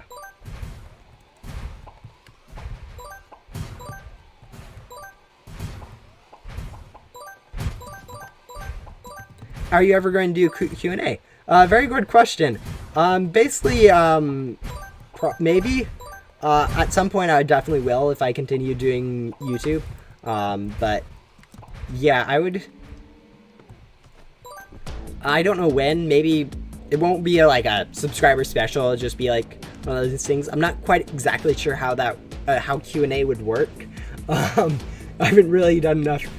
I don't really know exactly how it would work. I mean, you guys are always free to ask questions, and I'll usually answer them.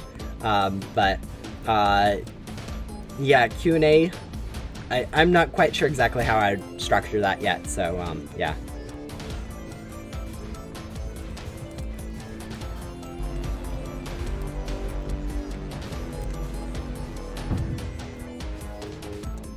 Yeah, I'm not saying that it is a virus, and I'm definitely not saying all are, but it is one of those things that you need to be aware of, is that downloading random, like, hack clients or whatever they're called, usually aren't the best, especially if they're sketchy and you don't know what you're doing. So, yeah. It's just us subscribers asking questions. Yeah, I don't know how to format it. Would it be like you guys would, during the stream, people would ask questions and I'd just answer them? Or like just a chatting one where I just read chat and answer questions as they pop up? Or would it be one of those things where I'd have people tell them in the comments or of my videos, and I'd just kind of scroll through and find them and answer them in a video? I'm not quite sure exactly which style I'd structure it as or what like that, so we'll see. It's definitely going to be something I'm going to keep an eye out for, but I think at my current size it really doesn't make too much sense. Anyways, but yeah.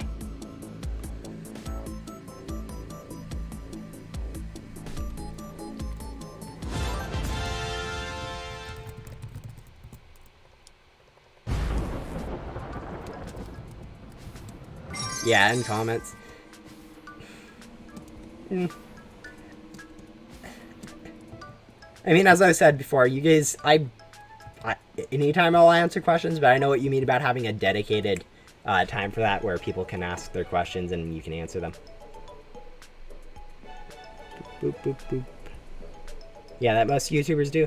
Yeah, you also have to realize that most of those YouTubers are a bit bigger than I am. I'm quite small in terms of channel size and all that, so I still have a bit of growing to do before doing the standard YouTube stuff, like, you know, what is it, merch? I think merch is a bigger one than the Q&A, but, like, even stuff like that. So, yeah, it's mostly based on what I feel like. So, anyways, we'll see. I try not to set milestones for stuff like that. I mean, obviously, will you ever do a face reveal? Yes, at some point I will have a face cam on. It won't be a big video. It won't be like a very clickbaity thing.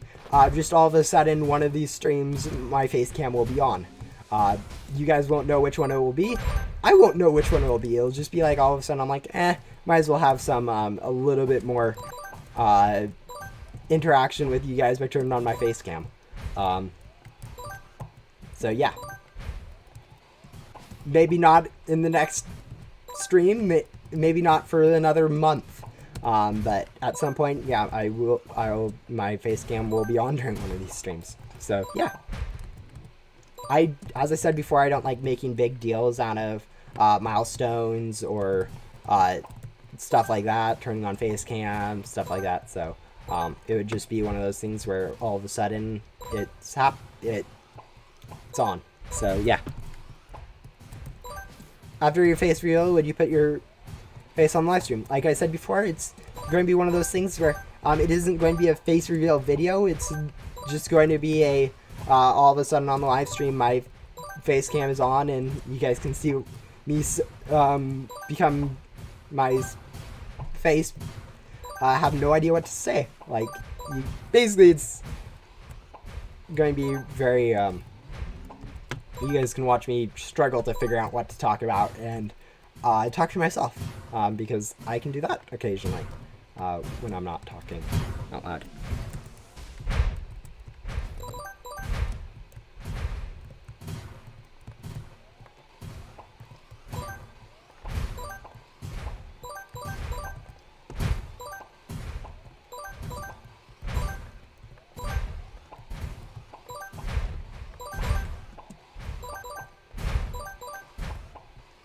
Sorry, just focusing a little bit. This room can get a little bit challenging if the ghosts stack up, and just making sure that you're getting them as fast as possible is kind of a bit deal.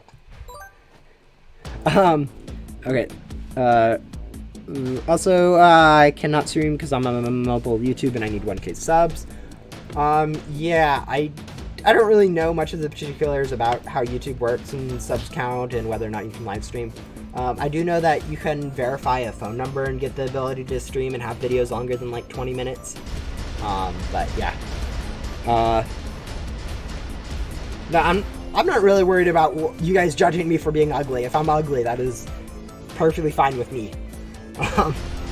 I'm perfectly fine with how I look, and I don't really care what people think about that. It's just more of I know I can be quite complicated with like no with facial expressions, and just might get a little bit more awkward, which is fine with me, but also kind of would be weird for everyone else. So yeah. Yeah, I did that. Yeah.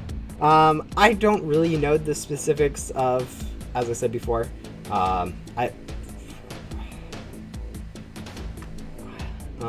I would guess that, seeing how I don't have that many subscribers and I've been able to basically live stream since I set up my account, and I just decided to not until recently, where I figured out how fun it really was.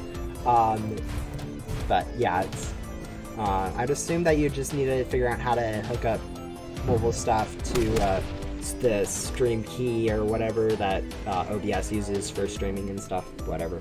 But yeah, I'm not quite sure how all the programs work with YouTube. I barely have figured out how OBS works, where I need to copy paste some random thing into some other random thing and then press a few buttons and it works. I don't know how any of it works, so me getting some other program set up for streaming some other way would definitely be interesting to figure out. But yeah. We're about probably over at close to 400 keys now. Yeah, we're just shy of 400 keys. Going into this, I was planning on getting 430, which, seeing how I still have over 2 hours left of the stream that I'm planning on doing, probably will be at a slightly under how much I'm getting. I'll probably might 2 hours. That's about 20 an hour, 40 keys. Probably will get up to about 440 keys, which probably isn't enough, based on how rare Chosen One is, and just basic math. But it should be enough for me to at least make a comparable video for it. So yeah, that'll probably be where I call it. I almost have full teams of purples. Oh yeah, purple is just it's a very cool pet, and quite one of the things that I really enjoy about the game is having those unique yet very, very simple pets like purple. But yeah, purples. Very good job on collecting those purples. They look very good. Would you ever talk to your subscribers, like on a Discord? I know Discord is one of those very good mediums for the to have, since it is pretty easy communication for YouTube stuff and all that fun stuff that YouTubers have to do. At some point, I might create a Discord, but I just really haven't seen the point yet with the fact that I'm still pretty small, seeing how like only maybe a total of 40 people would show up, the moderation I would be kind of concerned. I'm kind of concerned about promoting people to moderator positions, and yeah, I feel like that wouldn't go over, isn't really for me yet, but we'll see.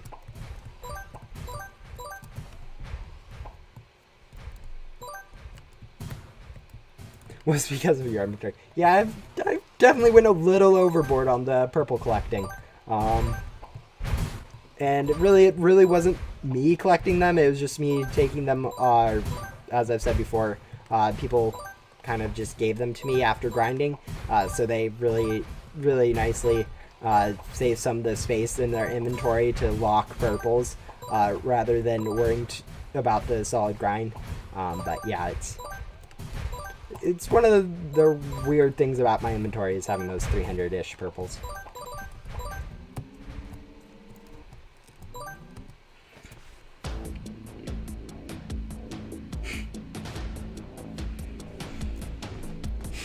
Yeah, I'm a lot of, what is it called?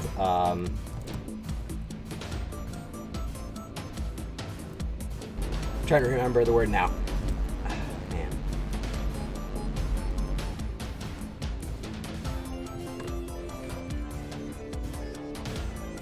Man. The people that... I'm very cynical about how things work.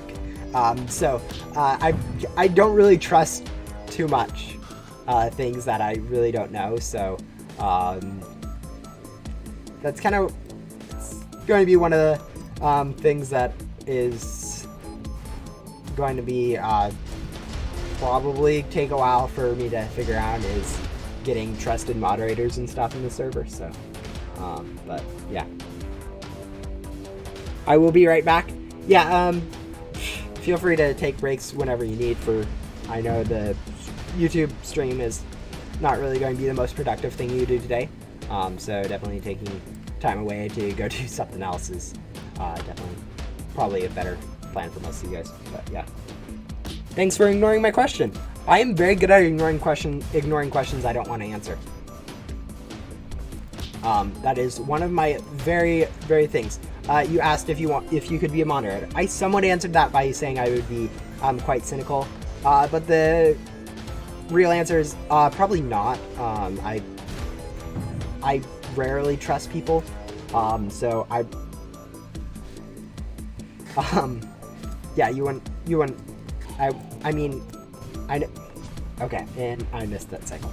But yeah, I don't trust people too much, so it'd probably be one of those things where maybe if after a little bit, but just based off of the streams, probably not, since I haven't really got to know you too much. But yeah, it's mostly just because I'm quite cynical when it comes to what I think people are going to do compared to what they really do. I know most people are a lot more trusting than I am, so I know I'm a bit extreme when it comes to cynicism. But yeah, that is kind of just how it works.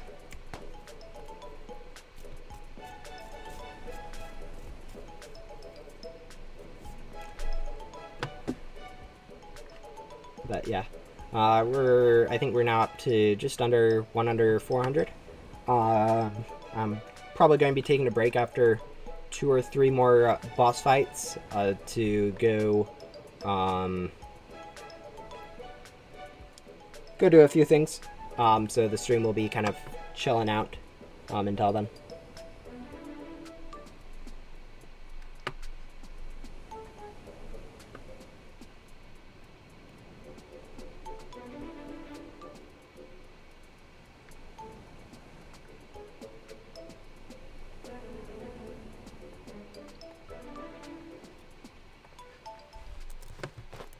But yeah.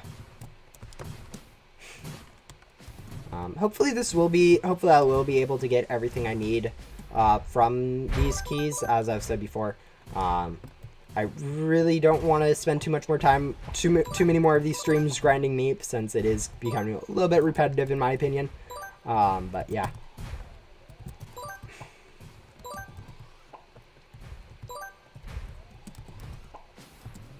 How much is 2 times items? 500 Robux, I think. It's well worth it. It's probably worth a little bit more. It's quite overpowered currently. So yeah, would recommend. Let's see, but yeah.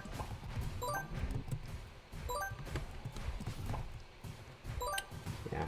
Chosen one might, if it decides to be a little bit finicky, I might end up just trading for it later, rather than worrying about unboxing itself, since I know those godlies from those 25 crates can be actually quite hard to get if you aren't lucky. It's just one of those more annoying things is getting godlies from there, since they can either show up instantly or just take forever to get, depending on how they want to be. And with the crate, like compared to the 250 crate, the fact that they have an 8% for the chosen one technically means they on average would take over 250 keys for it, meaning it's technically speaking harder to get than anything from the 250 mythicals. But yeah, at the same time, you can get lucky and get it right off the bat. It's just one of those things that RNG is very heavily dependent on.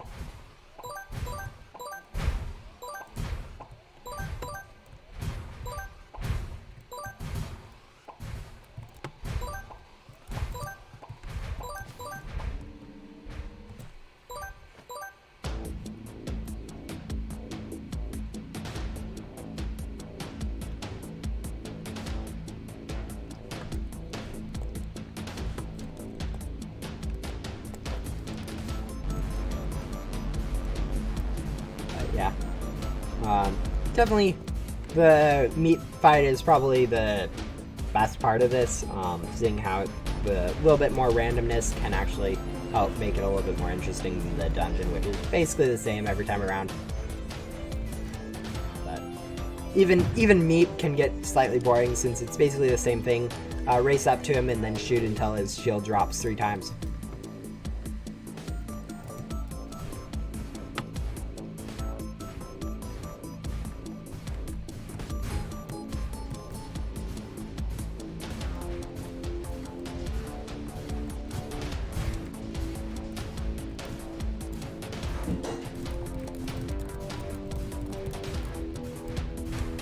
But yeah, as a whole, I really like the second part of this update. The introduction of those new quest lines with the mystery boxes. Always a nice thing to see stuff from previous events coming back. Seeing how that's basically what happened last Easter event. They had the different egg hunters, which each gave a different prize egg, which opened up into something later on. And so definitely having that kind of aspect, I really liked it in the first one. Having it come back for this event is really cool. Especially Kong Stonk. That's a decent thing that I actually kind of like that it got into the game. Would you ever buy VR? I mean, currently I have. I don't know. It's one of those things where it's quite pricey for a little bit of jankness in most of the games, and then you'd have to pay for most of the better games too, anyways. So and honestly, I'm not really one to spend a lot on games in general. As a whole, I'm quite cheap in that term. So yeah. We now have I'm trying to E plus the 15. So I've basically a quarter of 10 trillion currently, so 2.5 trillion ectotokens currently, which is quite a lot. I think that's 250 million gems. So enough to get at least all of the gem boards and have a little bit left over to either go for some gem rate for my next rebirth, or more likely try to get some of the smaller classifieds that I want to get at some point.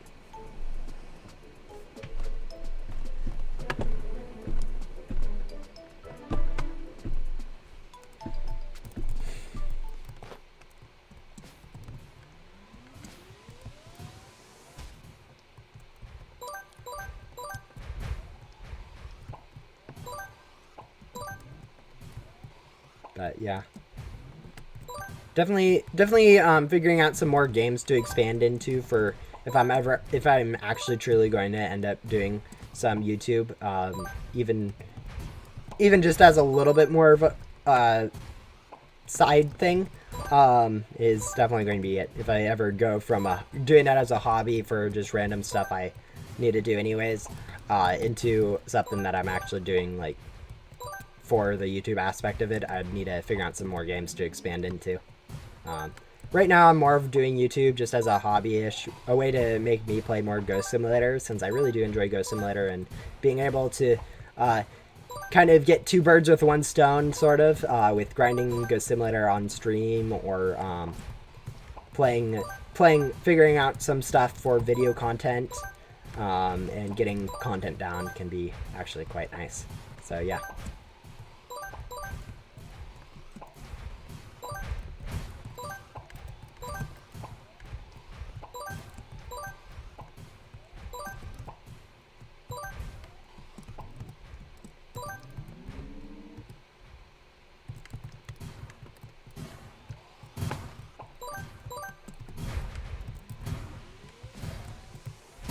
Currently, I actually do already own a somewhat VR. It's like a Oculus Rift, I think, is what it was, and it works on like S6, so or whatever. So it's a little bit of an older gen VR headset, but I do currently have it. Don't really have much on it, and from the little bit I've played on it, it is kind of jank a little bit. Probably improves if you have a better headset and stuff like that, but yeah.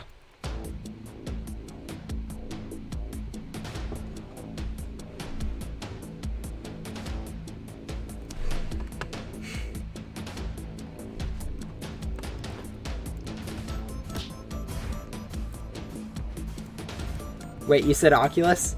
Yeah, I think it's Oculus Rift. It works with an S6. I might be thinking of the wrong thing, but I do have that. I never really have used it, but yeah. Samsung X6 Galaxy or whatever. I don't think it's Galaxy, but just a S6. But it's interesting.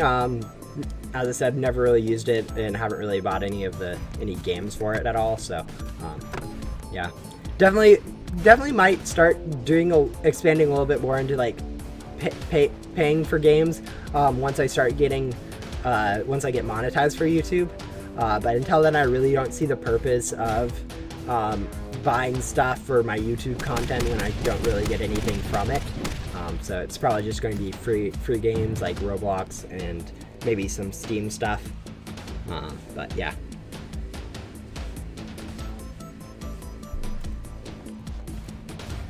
I really don't know much about the Oculus VR stuff, so I probably can't friend you since I have no idea how to do that. Yeah.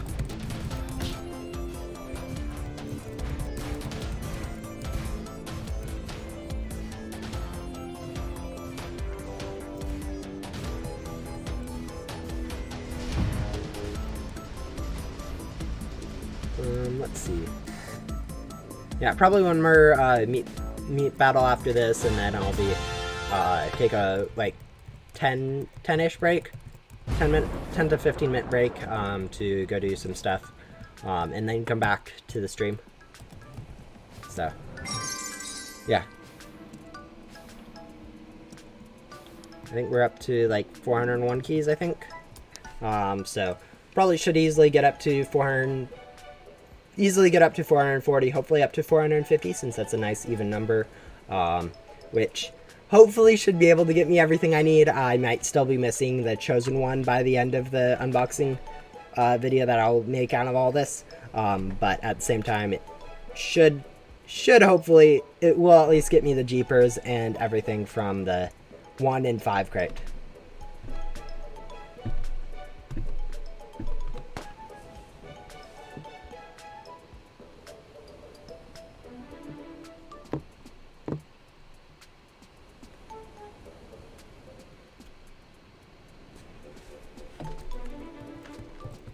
But yeah.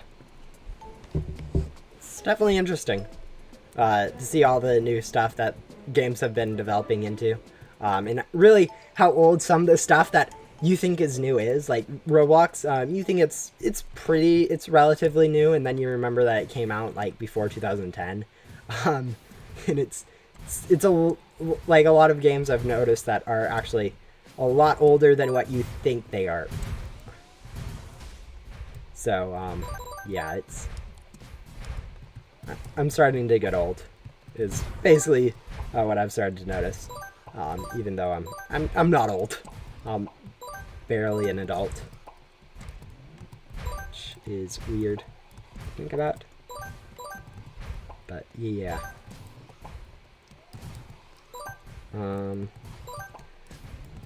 Maybe at some point I might also do some random console games for like Wii and other random stuff that I have. But I really don't do too much of console stuff since PC is kind of what I've enjoyed recently. So yeah. Also, in other news, I've noticed that they're starting to, or Minecraft Mojang is actually starting to plan on releasing the latest update, the first part of their 1 point whatever.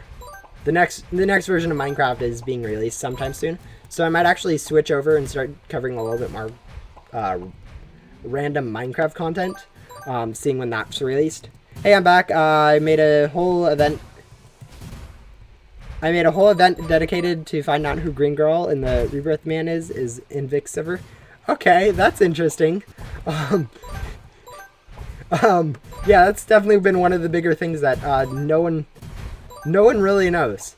There's a bit of theories, but Mackie developer GhostSim has said that there is like confirmed dialogue proof somewhere of who they are that literally no one's found. So figuring out that information is going to be kind of cool. But yeah, Minecraft, the latest update to Minecraft is definitely looking to be pretty awesome. I'm not too big of a technical player for Minecraft, so I don't really know exactly what it all is. But yeah.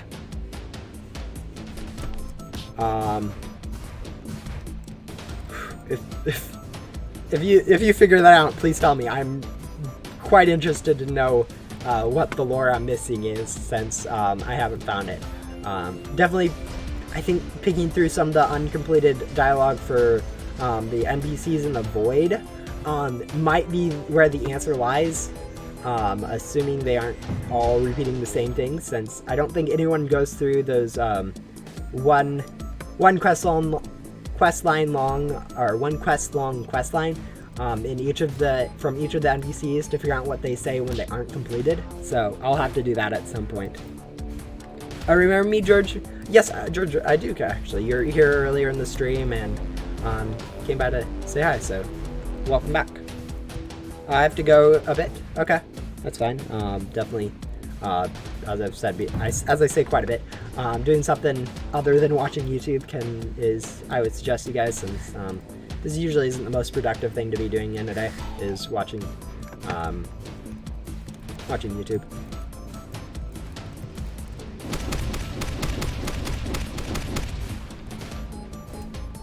But yeah, there's a lot of I'm guessing that there's a lot of hidden lore in Ghost Simulator that no one's found, just because very few people that play the game a lot actually read the dialogue.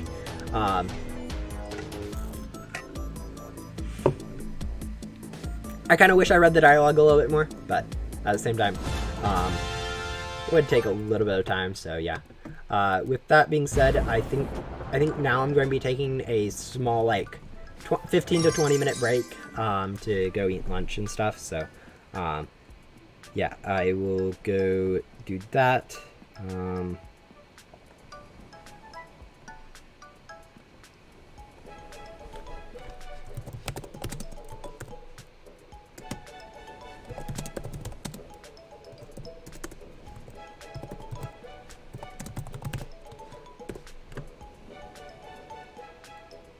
Alright.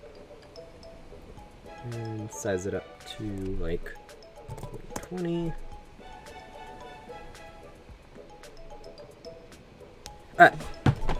Yeah, and with that being said, I think I'll mute my mic and be back soon.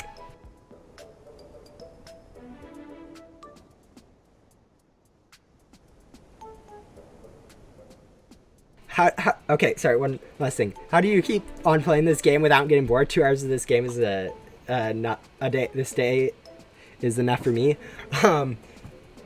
Yeah, I just have the time and don't really have much else that I think I need to do. So, doing this can be quite entertaining. But, helps that I'm streaming, so I'm doing 2 things at once, and you guys can keep me entertained. But yeah, anyways, bye for real now.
Alright, now we're back. Yeah, a little bit quicker, but I'm never quite sure exactly how long it'll take to take that small break. But yeah, back to grinding meeps.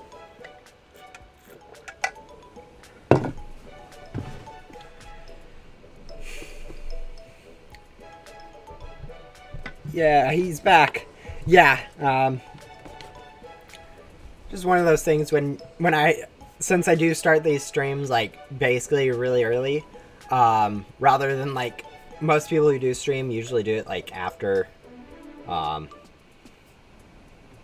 dinner or before lunch or after lunch or something.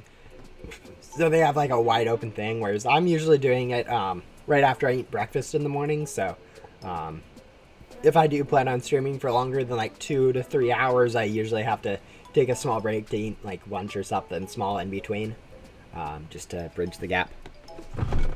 But yeah, definitely would be interesting to see if I ever do start different times of streaming. Like once I get done with school, if I switch over to a later streaming schedule. But for the most part, I think what I'm doing right now is about what I like. Streaming early in the morning, since that's usually I'm more of a morning person myself, ish. I do also stay up sometimes pretty late and get stuff done then, but as a whole, I'm usually wake up pretty early, ish. Early-ish is between 7 and 9 o'clock in the morning. Which isn't too early.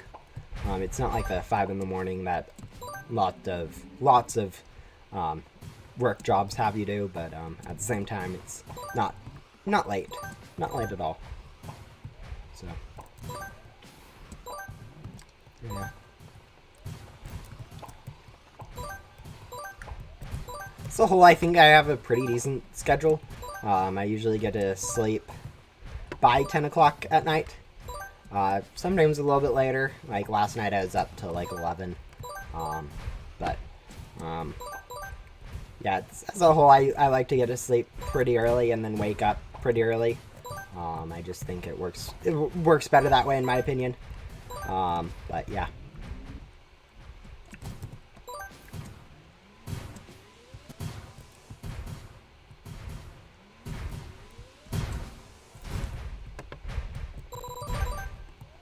And that's where most of the time waste in dungeons actually comes from, is letting those eight of all the ghosts stack up in one room or one place.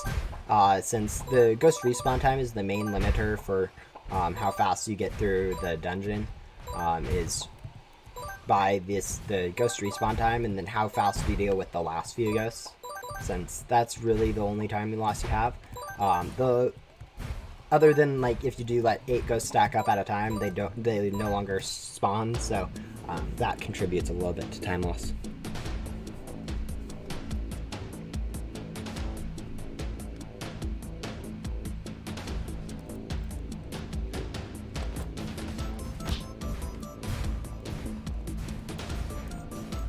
But as a whole, there really isn't too much time loss within the dungeon itself, so most of the time you can actually go through it pretty easily without worrying too much about being efficient.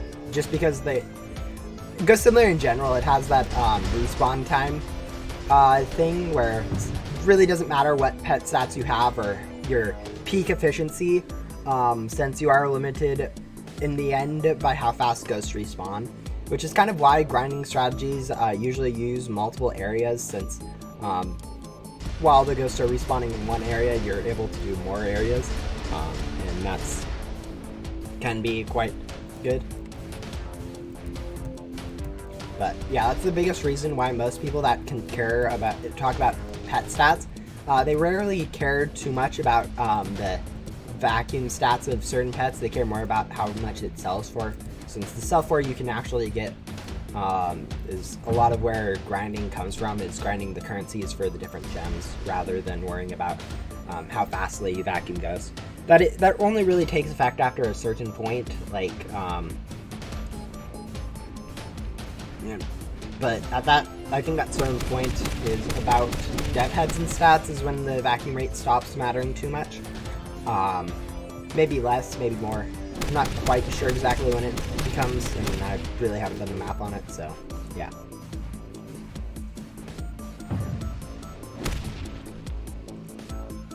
As a whole, though, most people don't just kind of ignore the vacuum stats for most of the time.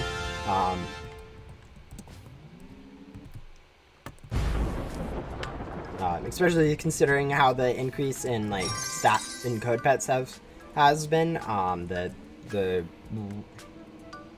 point of getting the super high stat pets where it really doesn't matter about your vacuum has started to become a lot lower, the bar for that. So yeah.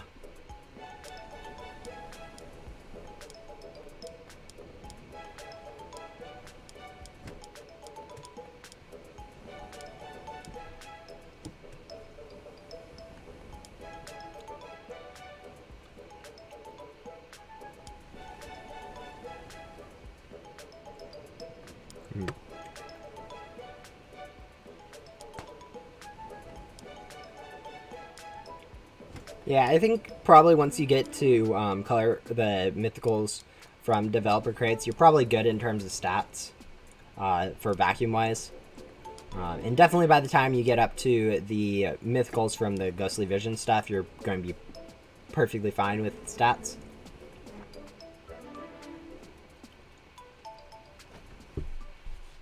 But yeah, the vacuum stat really isn't too important. Or at least most people don't find it too important. It can be slightly helpful, especially if you have lower stat pets. It does matter quite a bit, but once you get up to the grinder pets that most people nowadays have from, or most of the longer term players of Ghost Simulator do have decent stat pets. The vacuum stat usually does kind of just get ignored.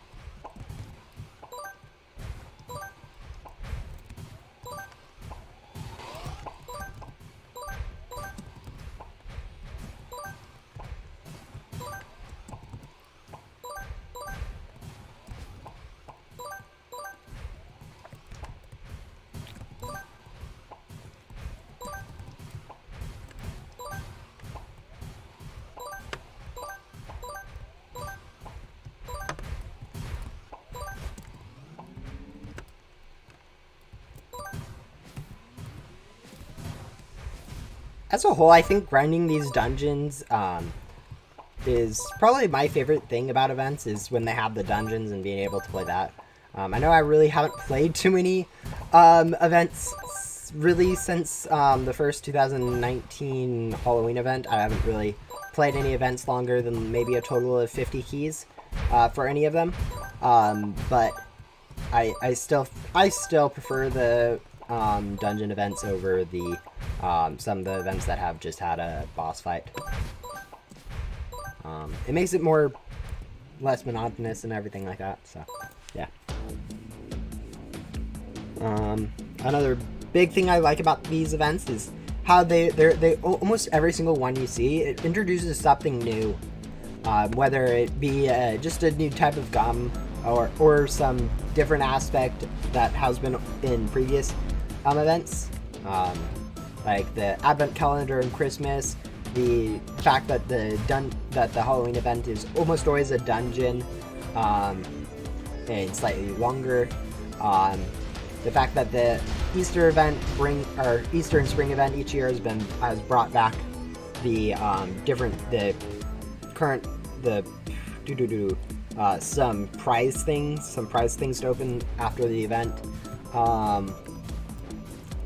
Atlas event last year was very cool with how it introduced that different mini boss in the whole thing. Rather than having a mega boss focused one, you had the mini boss that kind of cut through the your shield. So definitely I love how Ghost Simulator has been creating these different events that focus on different aspects of it and are just quite novel.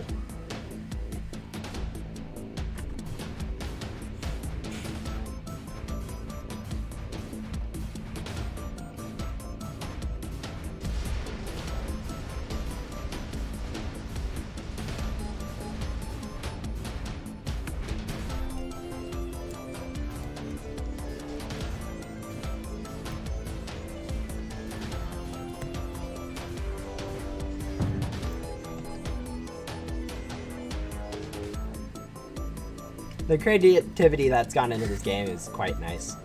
It's one of those things that most of the people that get into it as I think I've said before, but also makes it kind of hard to get into since there's a lot of stuff that's not that you have to really care about in the game, rather than most simulators it just being something that you can play and get it straight into, rather than having to worry about create all the nuances of it. But yeah, very niche game, and also a very nice game, but yeah.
Yeah. I'm debating about I do have a Realm subscription for Minecraft, and it's one of those things that I've had it open to some friends, but I'm thinking about with the latest update of having like a open, somewhat-ish open survival thing where you can kind of just get in, where anyone that's really subscribed to me or wants to can join the realm and just have some, with the latest update for Minecraft, have a lot of new people in there. I'm wondering how that would work out if I open up that realm to basically anyone who wants to join it, and see how it works, see how the realm takes shape and stuff like that. It'd definitely be very interesting to see how that would work, if people would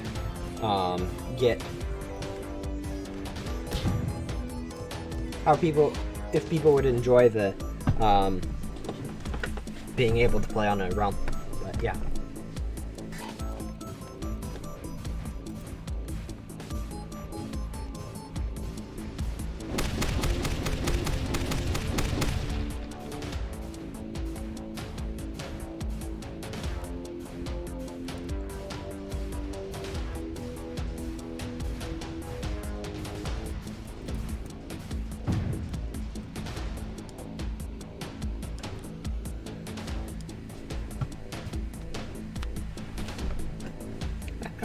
the more I think about it, the more I kind of want to do that open realm, where people like open up a Discord or create a Discord somewhat for my channel and have people who want to get invited to the realm.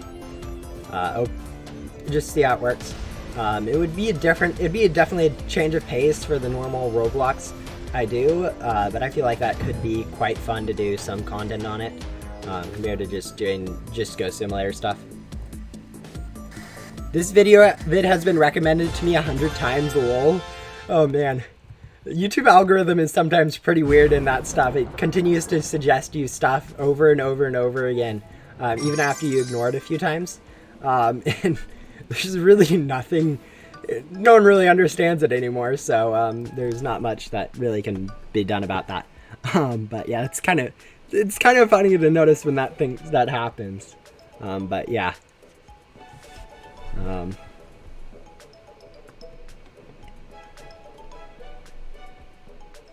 I mean, if you ignore it enough, I'm sure eventually it will stop recommending it to you. That might take a few weeks for it to do that, but you know, the algorithm eventually will pick up on stuff like that, but at the same time, it's kind of funny that it has been. Hooray. Yeah. It's interesting how YouTube works. The algorithm, no one really understands it, so everyone's kind of just playing it by ear on what to do. But yeah, the more I think about it, the more I think that probably by the start of this summer, I'll probably have a Discord opened up ish. In some extent, it probably won't be the highest or the best constructed Discord with huge organization and lots of nice stuff and easy to use and stuff like that.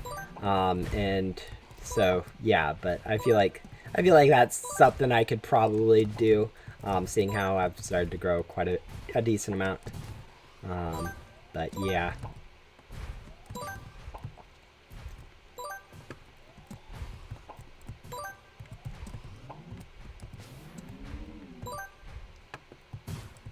I thought I might as well watch it anyway.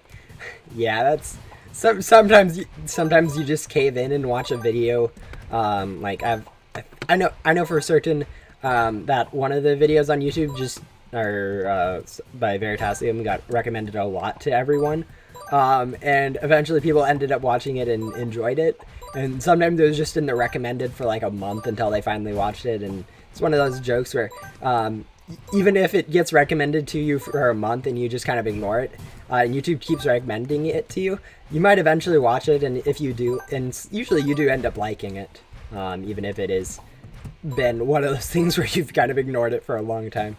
I know there are some times when I'm watching YouTube, and the same video gets recommended to me over and over again, and then finally, like a week later, after I first saw it, I finally go and click on it, and watch it all the way through and actually quite enjoy it. I'm not saying any of my content's that way. I'm pretty sure most of my content is actually not that enjoyable to watch, but at the same time,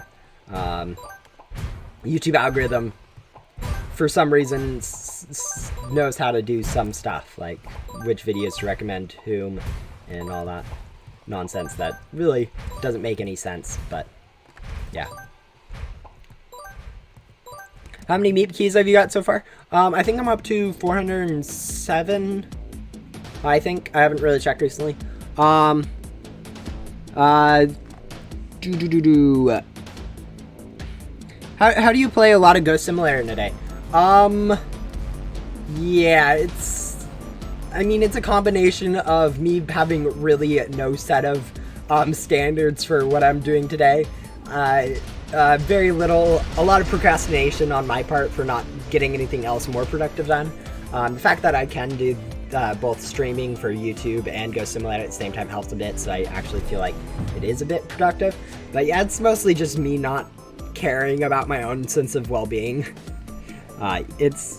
Grinding a lot it's one of those things that it's weird, and yet once you get into it, you can just do it forever, and you really don't notice. It's interesting. Not for everyone. I mean, I can't imagine being able to spend 10 hours a day, and yet there are people, like a lot of the leaderboard people sometimes do end up spending like 10 hours a day grinding, and that's amazing to me. And there's other games, like a lot bigger games like Roblox or like Minecraft, or some of the speedrunning games where people do spend those 10 hours a day for a week straight just grinding for a record or something. And it's crazy to see how far people are willing to go. And it's just one of those things where you put in the time and eventually it's like, huh? But yeah.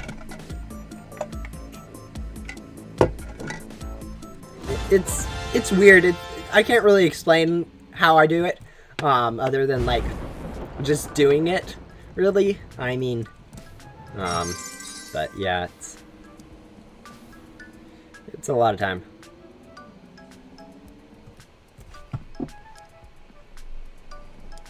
Do.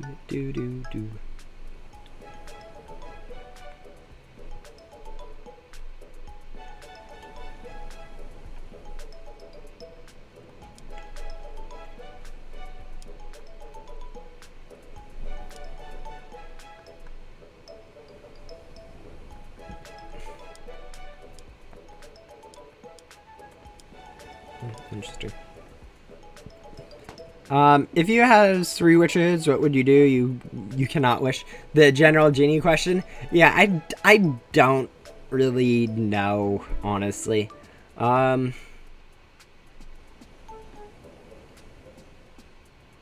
not the best at choosing wishes.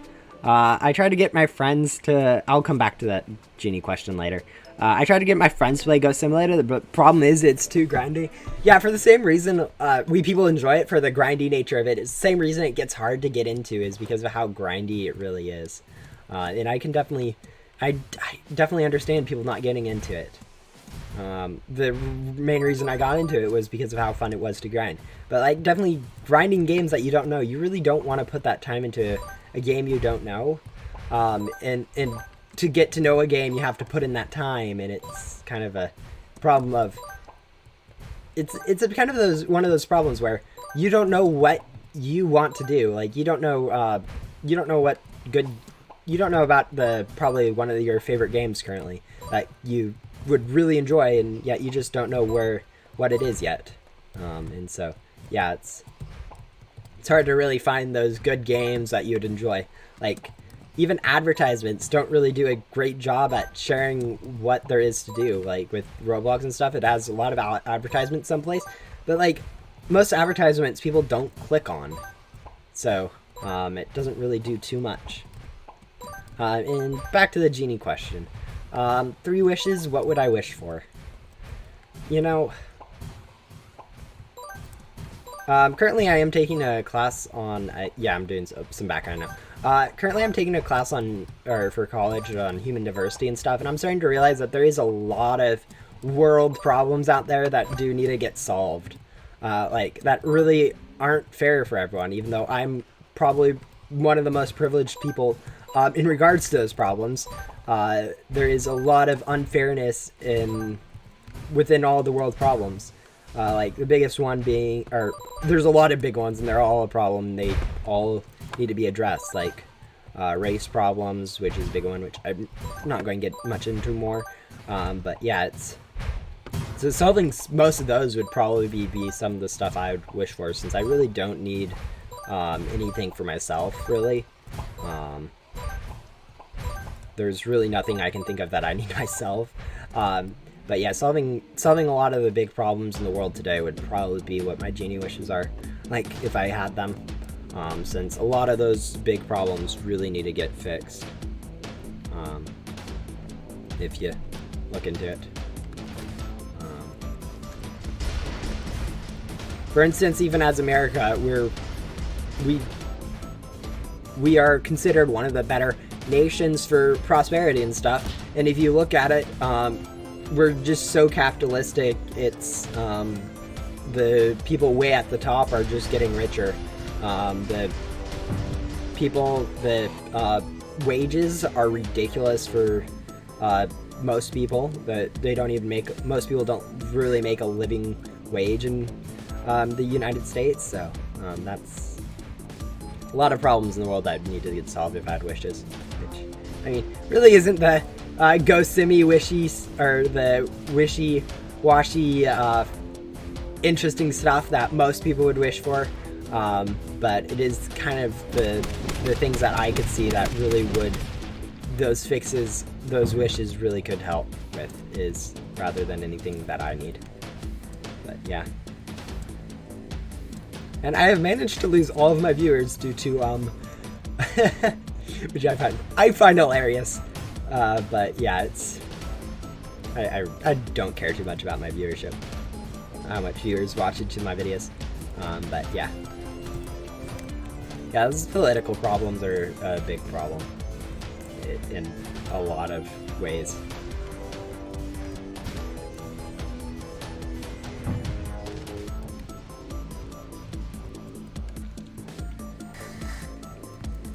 But anyways.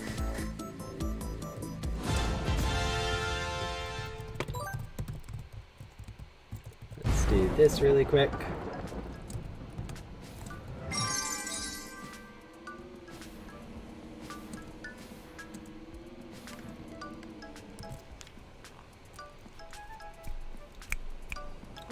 I wonder how much the stream delay deteriorates over time. Like, I know at the start of the stream, or at the start of most of my streams, it's between like 10 and 20 seconds worth of delay. But now it's appearing to be closer to like 25.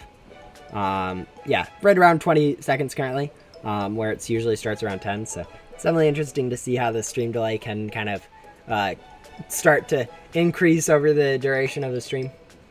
But yeah, I mean, I still have another setting down that I could do to make the stream delay even less, which would increase the amount of interactivity I would have with everyone.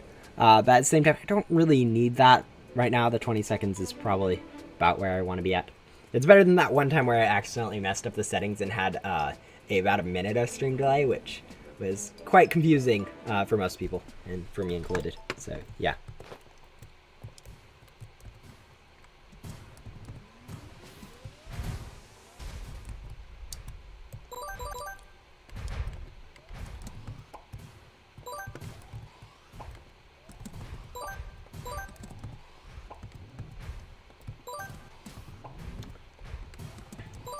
One of the really interesting things I've learned this quarter and from my school and stuff is like matrix math. I know math is really one of those things that most people don't enjoy, and for good reason. It is quite complicated and there's lots of rules and stuff like that, and most people don't quite understand everything. And so I understand people not liking math. But math's been one of my favorite things, or one of my more favorite things to really like. I really enjoy computer science and coding and stuff like that. But math itself has been really, really, really interesting. And I actually quite enjoy learning new stuff in math. But one of the things is I'm taking a matrix math course this quarter, and that's actually been really interesting since it applies to both computer science in a way, and also since there's a lot of programs that use matrix math and stuff like that nowadays. So being able to know how those work, it's in some respects is definitely very interesting. But at the same time, like, the actual math that can be used to solve a lot more than just random stuff that most math is like, you can't really find much applications for it. Whereas with matrix math, you can actually find a decent amount. But yeah. Welcome back, Mobile Legend. I'm still grinding for Meep keys, as I have been for like the last 2.5 hours now, which may not be the most productive thing for me to be doing today. I definitely could have been working on homework that's due at some point. Although I think I'm good for now. I don't think I have anything due till Sunday, which gives me about 2 hours on Sunday to work on it, along with however much I have after I'm done streaming. which, thinking about it now, realizing that I don't have Sunday at all, is interesting. Hopefully that changes. Or not changes, but hopefully I do have more time than I think I have. But I'm thinking I have to be busy all Sunday, which doesn't sound fun, since I do have homework to do by, or, yeah, okay. Yeah, I really don't really keep track of my schedule too much, so, most of these things are like, I don't think I have tomorrow or stuff like that, so, a lot of random things do kind of just jump up on me in terms of, homework I have to do, or, random things that, in terms of other things I have to do in my life, so, yeah.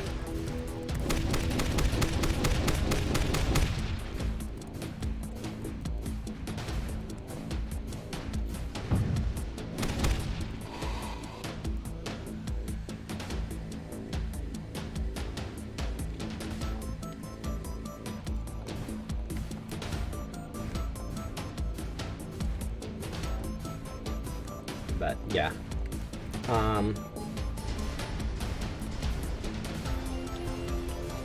it's definitely going to be interesting to see what they do with the lore. It definitely will be interesting to see what they have done with the lore once I actually read it, for one. But it's definitely going to be nice to follow the lore as they continue to improve upon it. It's been really cool watching all the improvements so far. Although, I mean, as I've said before a lot in this stream, intended to be like just before, I don't have a very good grasp of all the, no one really does, of all the lore that's gone into the game so far. But yeah. Hello Lucas, welcome to another stream. Yeah. If you're asking me what's up, currently, I mean, this week has been it's been a very weird week for me. I've both been able to get stuff done and also been very stressed out about getting stuff done at the same time. So, getting done with this week and being able to do some, YouTube stuff has definitely been nice. Nice, fun, relaxing. In terms of other stuff, you know, I am nearing the end of my college quarter, so that once I'm done with that, that's going to trigger, or I'll be able starting summer vacation. So probably a lot more YouTube content once that happens. Assuming I don't get sucked into a giant YouTube rabbit hole myself and end up spending 10 hours a day every day watching random YouTube videos, which is actually an entire possibility, knowing how unproductive I can be. So yeah. Hopefully I don't get it. Hopefully I don't end up down that rabbit hole of just watching hours and hours worth of random YouTube content that is absolutely useless to me.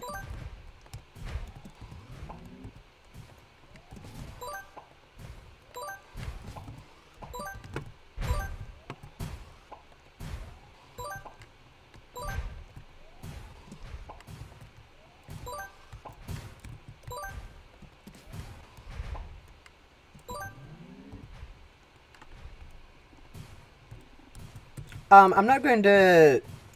don't like talking on behalf of other people or asking other people to do stuff that I'm not really part of. So no, I won't do that. I would much rather prefer people to do stuff themselves, and not have me ask on their behalf or anything like that. So yeah.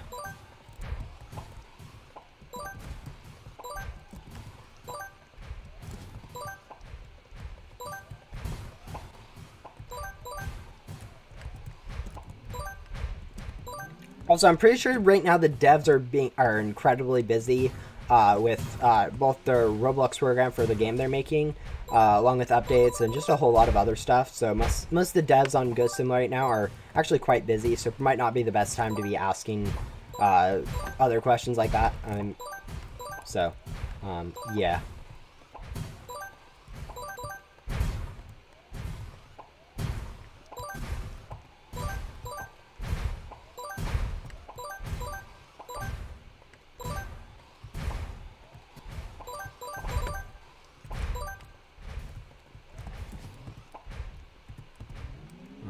most of the time I would encourage people to talk for themselves, since speaking on behalf of others or asking someone else to do something for someone else can get really, really awkward, and just also it's kind of weird in a sense. So yeah. Oh, actually, I haven't seen you in a stream before. Hello, Happy Panini, or however you pronounce that. I think that's a bread of some sort. I hope that's a bread of some sort, and not some other something I have no idea about. But you know, yeah. Basically, just grinding Ghost Simulator a lot. I really need to figure out better things to stream, since the last 3 streams have basically just been me grinding Meep for a total of like, I think 8 to 10 hours worth of YouTube content, which is kind of going to show how not interesting this probably is, but yeah. As I was saying earlier, I'm thinking about opening up starting some Minecraft content in a way, because I do have a Realm subscription. I'm thinking about having that open to subscribers and other people, and in a sense to maybe have some fun with the latest update there, since Minecraft is planning on releasing an update in the next few weeks, which would be cool. Nope, you got it. Yeah, I'm actually usually pretty bad at pronouncing stuff. I pronounce stuff basically how it's spelled in English, which is usually really not how they're pronounced. Like, I usually put the emphasis on wrong syllables and stuff like that, and just don't like to pronounce stuff correctly. But yeah. You got right, it's a sandwich. Good, that's a good thing. I'm glad I usually try to avoid saying stuff I have no idea about, but sometimes I start saying it before I think about it. But yeah, I'm pretty sure I've had those before, but I'm pretty sure they're pretty good sandwiches, if I remember correctly. So yeah, that's pretty good. Man, thinking about the sandwiches is now making me hungry, even though I literally ate lunch like 30 minutes ago. Oh man. And I don't even have like sweets anymore near me. I used to have like a bag of lemon heads, which if you haven't had lemon heads, they're basically hard jawbreaker sized, if you haven't jawbreakers, like penny sized round, but you know, spheres, things that are just basically pure lemon. They aren't like too sour. They're more of the sweet lemon than the sour lemon. They are still somewhat sour, but they're like, they last a while, and they taste really good, and they're hard too. So you can kind of just let them suck on them for a little bit, like jawbreakers and stuff, where you'd just let them sit in your mouth, and they're really good. I used to have a small bag of them near where I sit for recording and stuff, so I'd snack on those. But yeah, kind of ran out of those. So those are one of my top candies. They aren't too flavorful, but the lemon and the fact that they hard and last for a while is actually quite nice. So yeah, and since I basically like anything that has sugar in it. It really doesn't matter too much that they aren't too flavorful, since I can basically go for anything with sugar in it, and it tastes about the same. I'm not a very good connoisseur of food. Heard of them, but never ate them. Oh yeah, they're pretty good. I mean, they're not the most interesting, as I said. They're all the same, and most of the content just comes from them lasting for a while. But yeah, they're probably one of my favorites, even then. Yeah. I'm not a very diverse person when it comes to food I like. It's usually doesn't matter much how different and unique it tastes. It just has to somewhat tastes good and stuff. So yeah. And basically anything with sugar in it I'll go for without much worrying about. I think really the only thing I don't like is coconut. Like coconut flakes itself, the flavor, I don't like it. It's one of those weird things that I don't really know exactly why I don't like it if I haven't like directly tasted it, but I know I really don't like it. Yeah. And it's not like I have it like every week or something, but it's probably been a few months since I've last had it, but like I know I don't like it. Even it's a strange one. I know a lot of people don't like black licorice, which I actually kind of like black licorice, which is pretty odd. I've heard, but like black licorice, I think it tastes fine and it's pretty good. Although most people don't like it, so definitely having your own flavor preferences is pretty weird. Ooh. Oh, a lot of my friends say I'm weird because I don't like sweet stuff. No, I mean, yeah, you're having your own flavor preferences, like not enjoying certain foods is definitely, it's one of those things that everyone has, and so doesn't really make it. It might be weird, as you said, but it's also perfectly normal in a way. But yeah. Oh, yeah, coconut in general is just gross. I agree with that one. But yeah. There's a reason why there's a wide diversity of food, and some people like some stuff while others enjoy the exact opposite, and that's just kind of how food works. But yeah.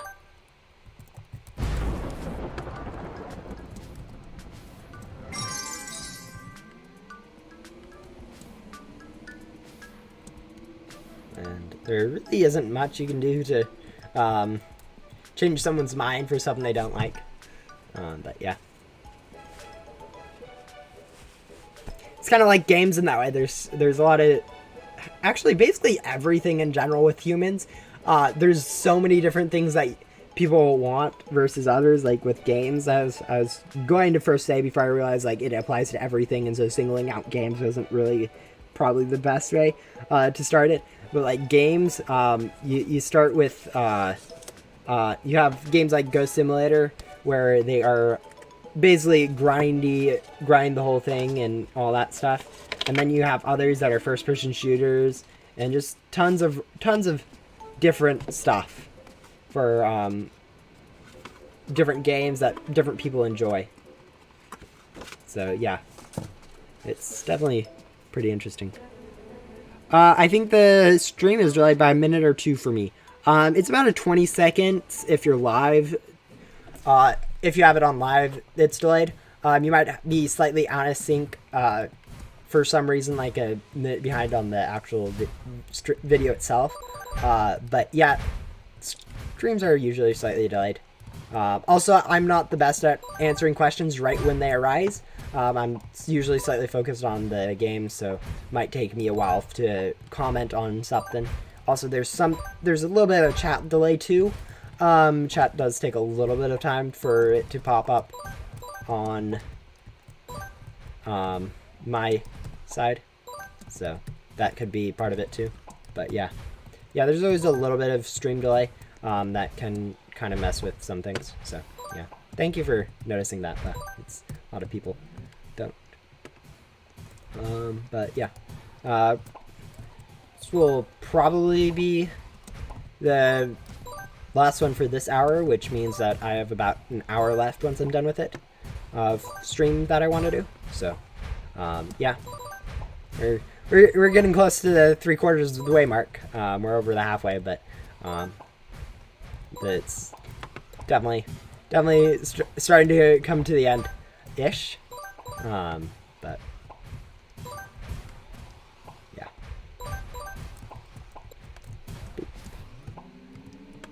it's basically going to be the same thing for the next hour anyways, so not too big of a deal. It's always nice to see the streams starting to get closer to the end. As much as I do enjoy doing them, it's always nice to end them off. But yeah.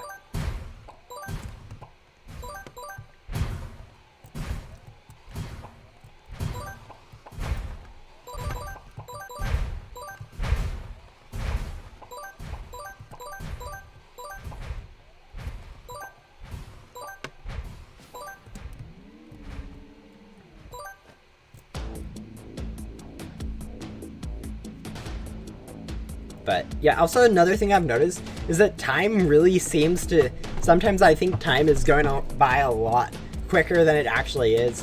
Like, a second is actually quite long when you think about it, compared to, like, what you'd expect. So, the fact that sometimes it's been like 10 seconds and you already think a minute has passed sometimes. That's something I find myself doing. I've been like, it's been forever, and it's been like 10 minutes, and I'm like, oh, I thought it's been at least an hour or something. But yeah, time can get very weird if you aren't, for most people, since we aren't quite used to dealing with how long a second really is and stuff like that, so yeah. I mean, the only game I ever spend forever in grinding is V-Storm Sim. Yeah, it's definitely nice to be able to find a game that you enjoy playing. Like, I know V-Storm Sim is one of the bigger simulators, and is actually, I think it's a pretty good one. I think it's probably a bit complicated for me to get into now, but it's definitely a very good game for people who have played it, so yeah. Yeah, but when you play it seems time's distorted. Yeah, time can, our brains are very bad at processing time going by. It's very interesting to see that. At this point, I would get bored and quit. Yeah, I know. It's a lot of it's to do with me.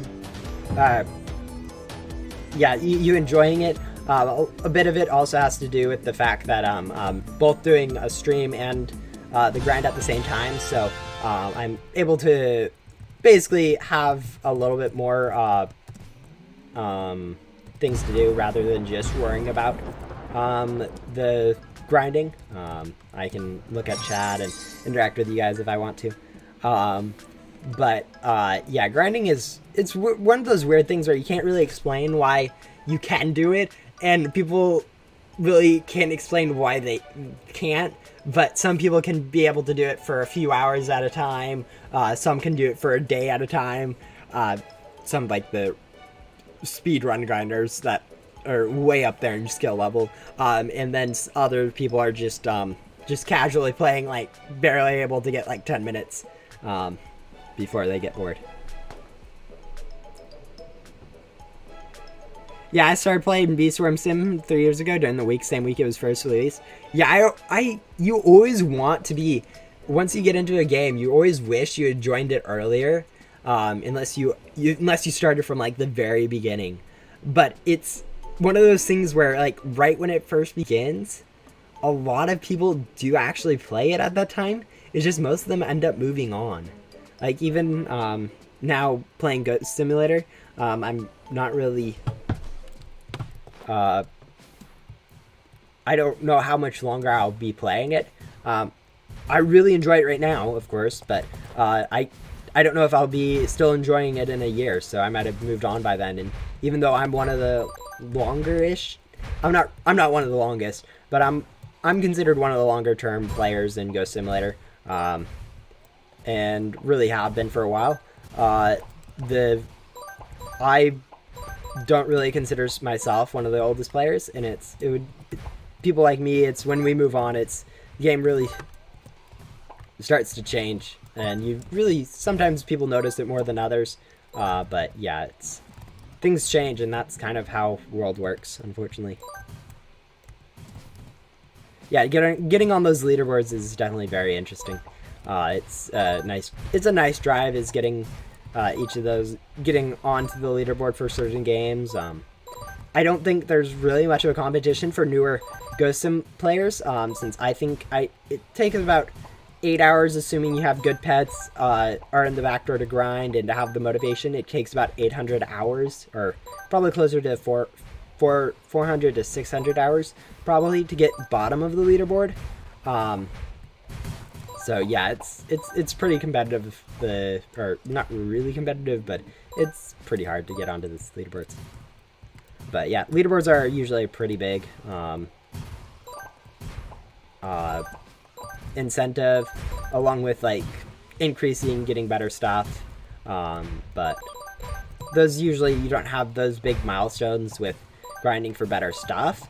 Usually you just have those with when it comes to like getting leaderboards, and like getting onto the leaderboard or moving up a position. You have those more cemented things to grind for, rather than having to be like, I want to get slightly better, where you don't have those, you don't really have a measurement of getting it better as much, so it's not really as solid.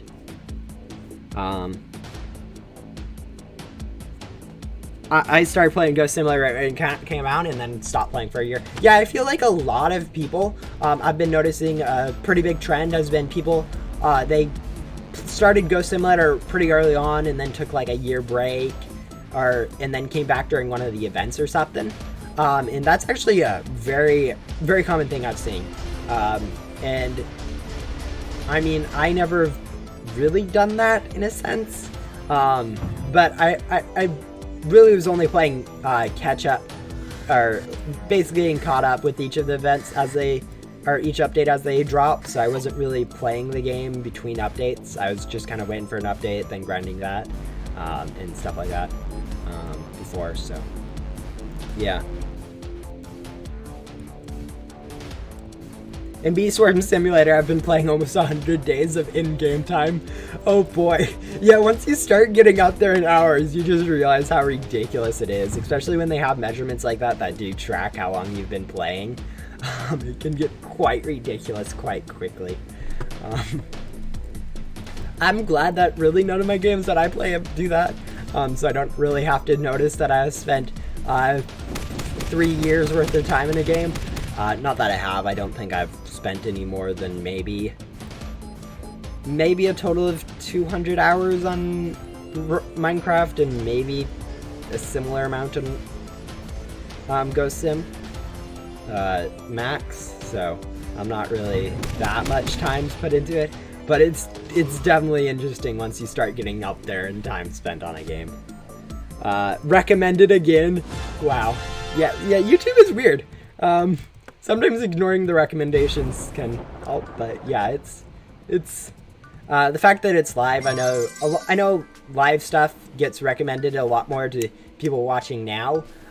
So like, since it's a bit more entertaining, I think, based from the algorithm. But yeah, definitely being able to say that you played a game from the start of it is one of those things that most people really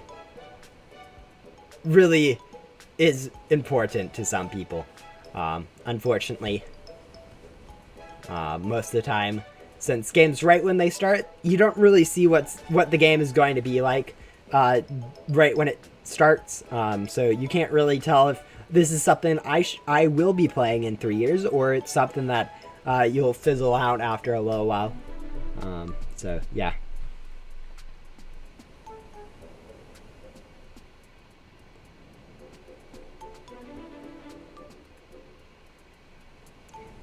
Oh yeah, I joined the stream in the first 30 minutes, but how'd it go? Yeah, I definitely understand people not being in the stream, since I know this really isn't the most interesting thing. So it's more, it's more the reason I do these streams is more for my own sake, so I actually can get some Ghost Simulator done. Otherwise, I probably would still, I wouldn't be doing too good in the event. I'd probably be sitting at right around 10 total keys. But yeah, it is one of those things. Every time it recommends me, I'll tune back in. YouTube, yeah, yep, that is how the YouTube algorithm, unfortunately, it works for some odd reason. But yeah, thank you, SJ, and see ya. But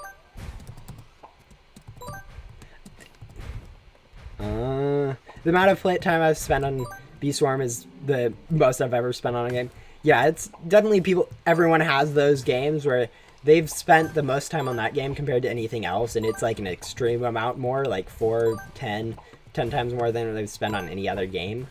And it's definitely interesting how that works. But yeah.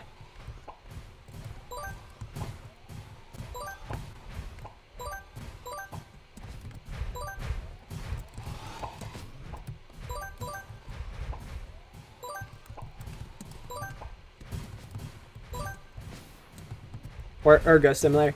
I mean, I'd guess not Ghost Simulator. Ghost Simulator is a lot more of a laid-back game than Bee Swarm. A lot more people end up grinding Bee Swarm than they do Ghost Sim. So, probably safe bet to say it's Bee Swarm. But yeah, oh boy, a lot of misclicks. There we go.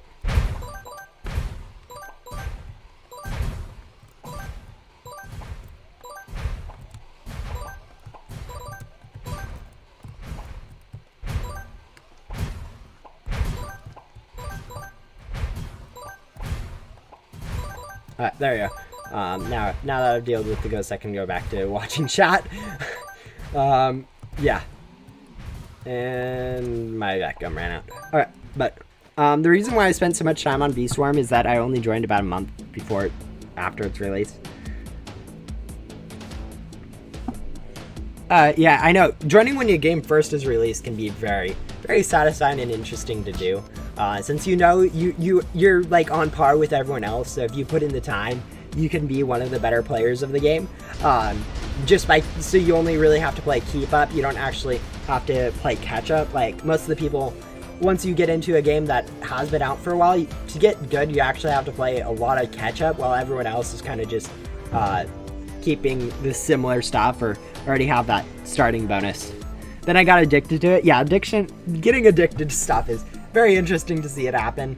I know I can spend way too much time on Discord or YouTube if I wanted to, and I'm kind of addicted to that kind of thing. So yeah, it's not always the best. It can lead to quite a bit of unproductivity having really playing those games as much as you would end up doing, but it's at least fun in the time. But yeah. Yeah, and this, unfortunately, the time that you spend on games, it usually ends up only being a short amount. Usually you end up leaving it after a certain amount of time, you lose interest in it or whatever, and then you just slowly move away from it. Usually without even noticing it.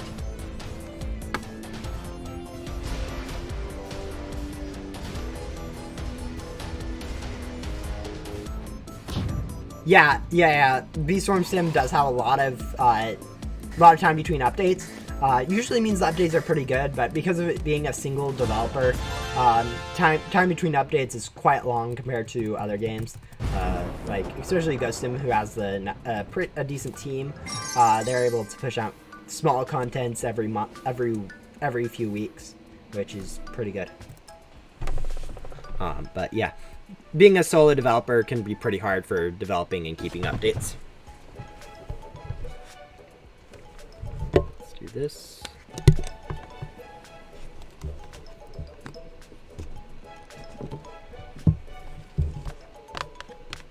But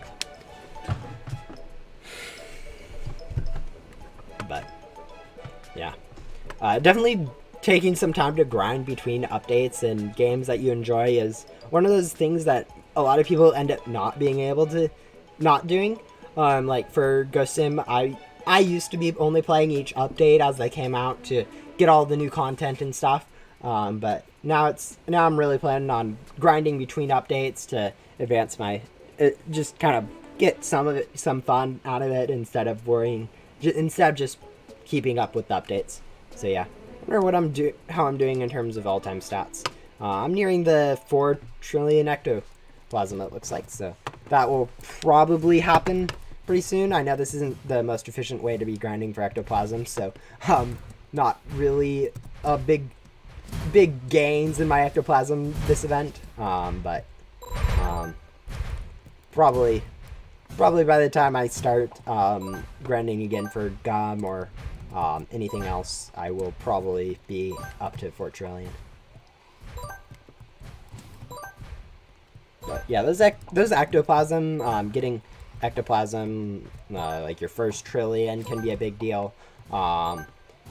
Getting up each of those trillion marks is kind of nice. Or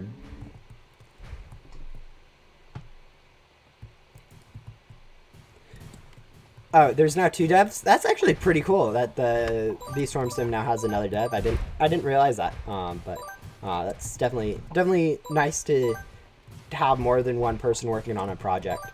But yeah, still with dead times between updates, having the large updates followed by large wait times is a different way to develop than Ghost Simulator does with small stuff every few months. I mean, it makes sense in some aspects since testing is a lot more concise, so you can get a feel to how the game will work, and you can do a lot of larger scale changes to the game, change how the game feels a lot easier that way, compared to with smaller updates where you just have to slowly change how it feels. But yeah, and each time you test, it kind of is not many things are coming out, so it's not too big of a deal. But yeah. How can you solo the Meep boss? A lot of time put into knowing how bosses work, along with being just, yeah, having the abilities like gum and some other stuff really does help. I did a tip video on it, I think about a week and a half ago, explaining some of the stuff to do it solo. But yeah. It is one of those things where it's more of learned than anything else, and getting through the lag is one of the bigger things. Is there are sudden bouts of lag in Ghost Simulator for whatever reason upon first joining and starting to play it for whatever reason. Like during your first hour of playing in Ghost Simulator, there'll be random spikes in huge lags, in a huge amount of lag that really isn't natural. And once you get through that first hour, the rest of your playing usually ends up going pretty smoothly, which really does help with the grinding. But yeah.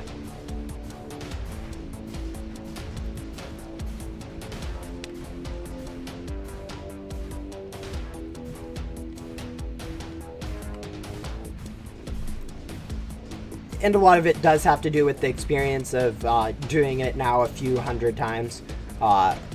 Probably closer, yeah, at least a few hundred. I think I'm probably up to about 150-ish times. So getting it done that many times does allow you to be able to do it a little bit quicker. But yeah. So soloing bosses, it's one of those things that's a really good skill to learn in most games, I feel like. Since I usually don't have many friends to help me out with stuff, so even if it is harder to do it with other people, which in Ghost Simulator it's actually about the same difficulty, if not easier, to solo most of the bosses compared to going with a friend. It is definitely, I always prefer to do stuff on my own rather than worrying about if other people are going to be helpful or not helpful. It makes everything a little bit more consistent. Even if it's slower, it's more consistent is what I prefer.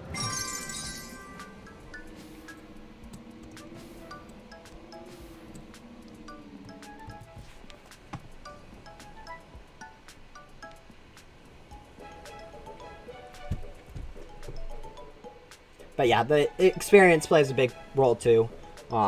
Just knowing how to do bosses in general and Ghost Simulator, playing for the 2 years now. Let me do some math. Half a year-ish.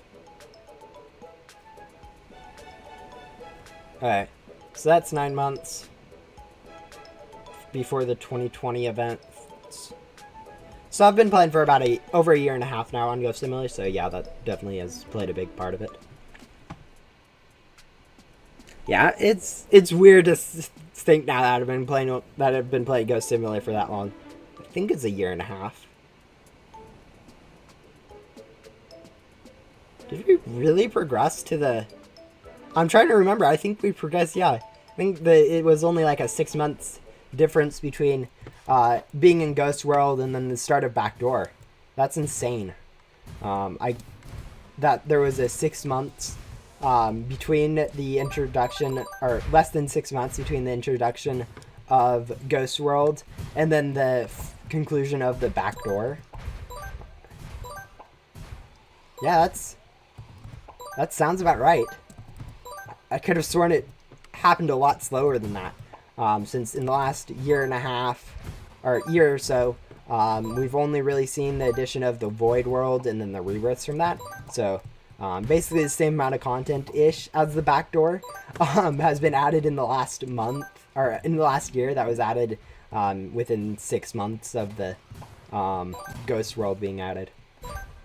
So yeah, it's interesting now to realize how much Ghost Simulator has kind of slowed down in its updates. Yeah, I quit. Yeah, a lot of people, when they first started playing the game, there was about a 4 weeks there where they didn't really have updates, so people were just kind of finishing the content and moving away from the game. And then once they started to update, it got really interesting since people were able to move on, and each week new content, so people could look forward to that stuff. But yeah, we'll go grab those and then overcharge.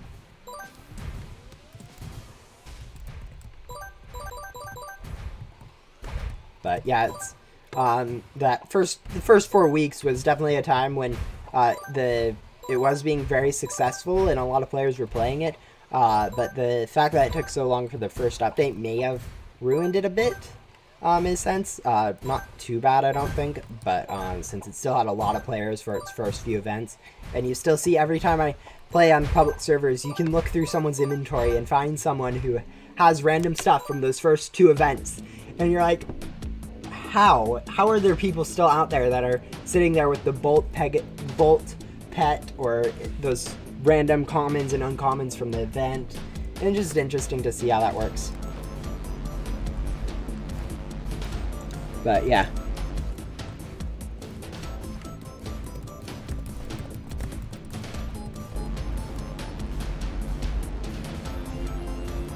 Mats. I definitely, yeah, the chatting with the hands and stuff, your hands can get tired after typing for a while. So, yeah. That's kind of why it's a lot easier to do the speak for the communication. So that's kind of why I moved into the voice. I used to do videos without voice, which was a mess. It always is. But having that, being able to use the chat using the voice rather than having to type out a reply is definitely a very big save to communication and stuff with the live stream.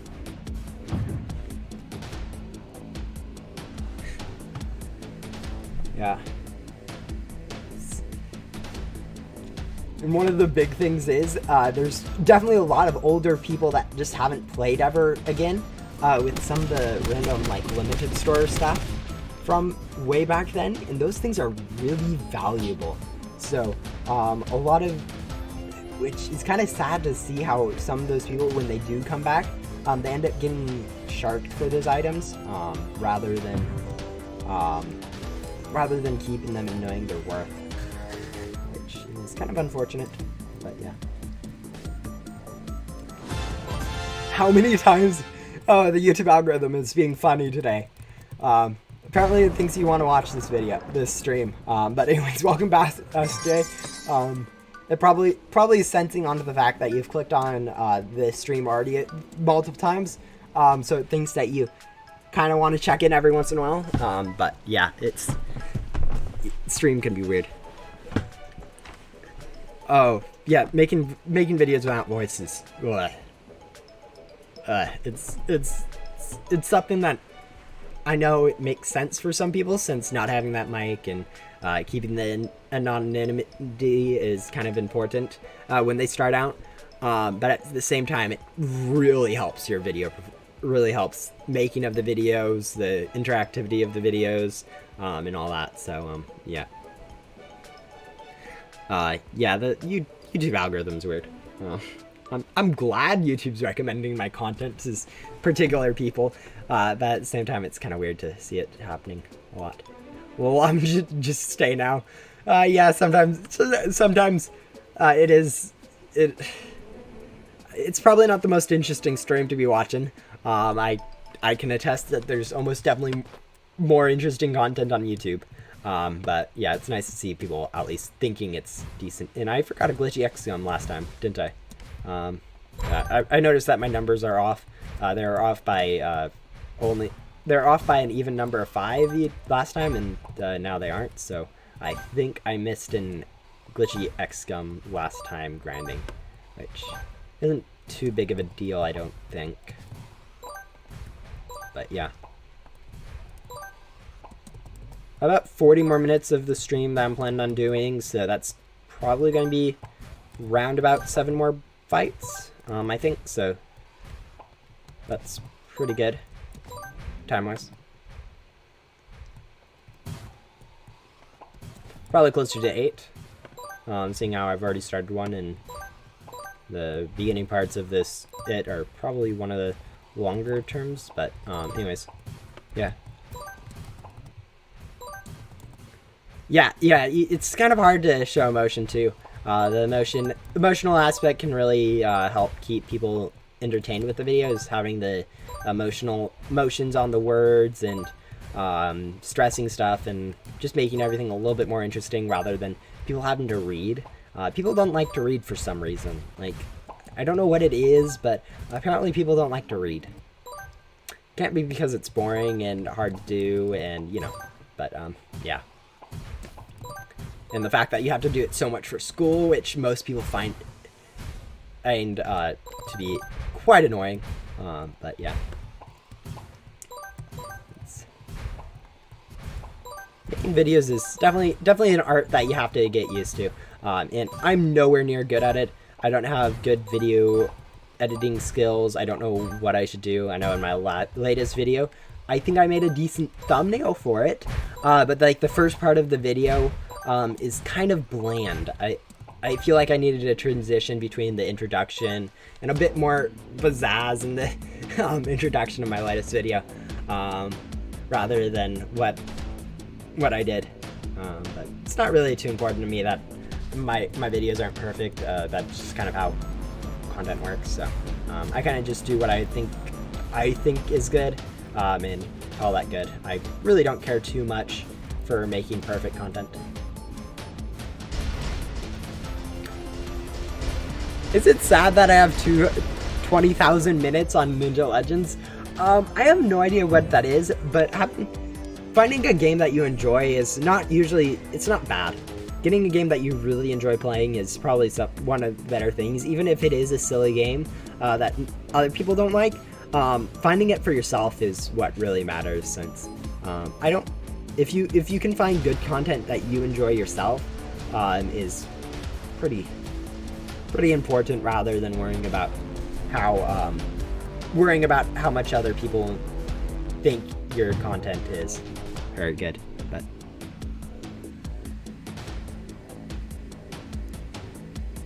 yeah, it's hard to find games that are interesting to watch. Agreed. I mean, Ghost Sim, most of the grinding on Ghost Sim is not interesting to watch. The reason I do it is so I actually do play it myself. It's more of a hobby than anything else. Not really for content for YouTube, although I do know a lot of people do actually, they tell me they enjoy it, which I find interesting. But yeah, it's Ghost Sim itself. Most of the content is the new updates and the different aspects of the game. So it's not the 100% best thing to be creating content. Not the best game for content, but it's not bad either. But yeah. No, it's, as I said before, finding those games that you enjoy, even if they are silly from other people's standpoint, it's definitely nice to have those own games that you enjoy playing. Even if they do you end up getting addicted to them and spending way too much time on them rather than other important stuff like, you know, worrying about my homework that's due in 2 days. You know, that might be a better thing to be doing my time with than spending it here. But, you know, we'll live with it. Yeah, the 4 videos I made are 2 horror games and 2 Robeats. Yeah, I'm a very, very specific gamer. Games that I enjoy. I don't really enjoy horror, although the puzzling aspect of it does kind of make up for that. More of my problem is with, like, I'm terrible at rhythm games. I don't like them. I'm not good at them. Maybe if I actually played them, I'd be good at them. But I don't like them, and so I don't really get into them too much. But yeah, making videos isn't really about how good of a video it is. It's a lot more of it comes down to whether or not you liked making it and stuff like that, rather than was it interesting to watch more than anything. But yeah.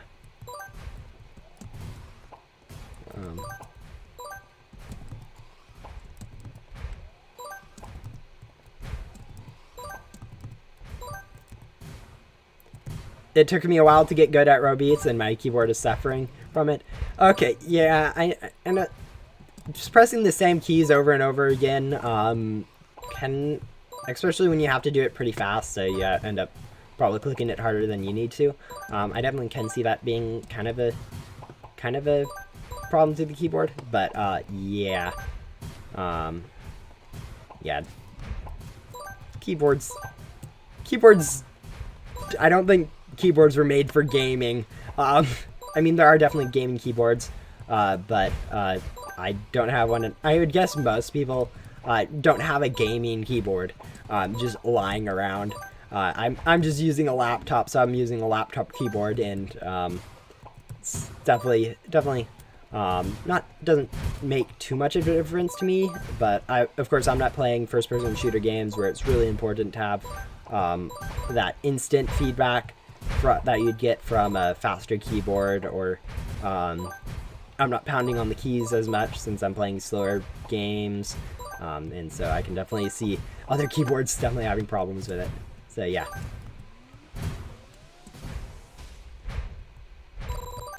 Oop. There we go.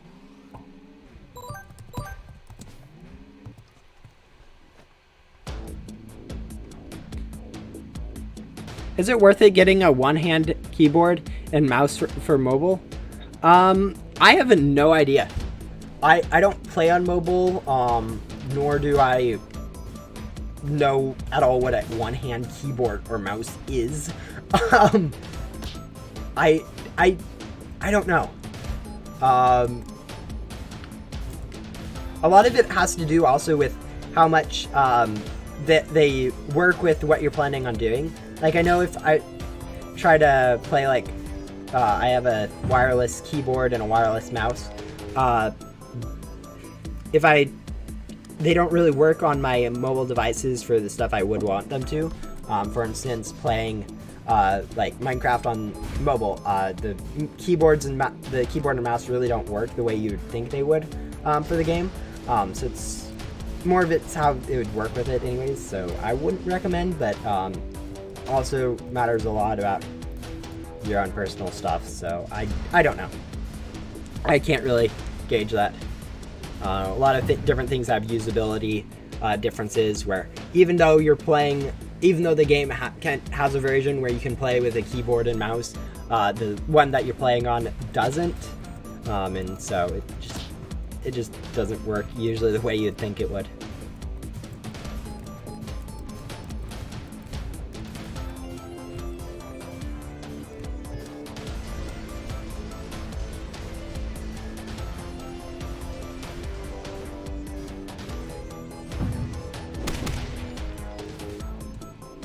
Yeah,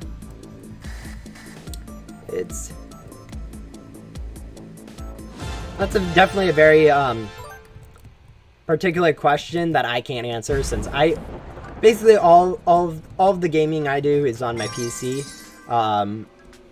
And if it isn't, it's basically mobile games that are made for mobile, not so having other stuff for it, that really doesn't help too much. You know the Wilson's pet? Is it based off the Ghost Hunter Blaze pet rock Wilson's in the volcano? Yeah. Actually, canonically speaking, those the rock in the volcano is actually named Wilson from the very beginning, and it always has been. So that Wilson's is kind of just a nod to that. So yes, you are definitely correct with believing that. Yeah, there's a lot of Kanan lore in the game that most people don't get.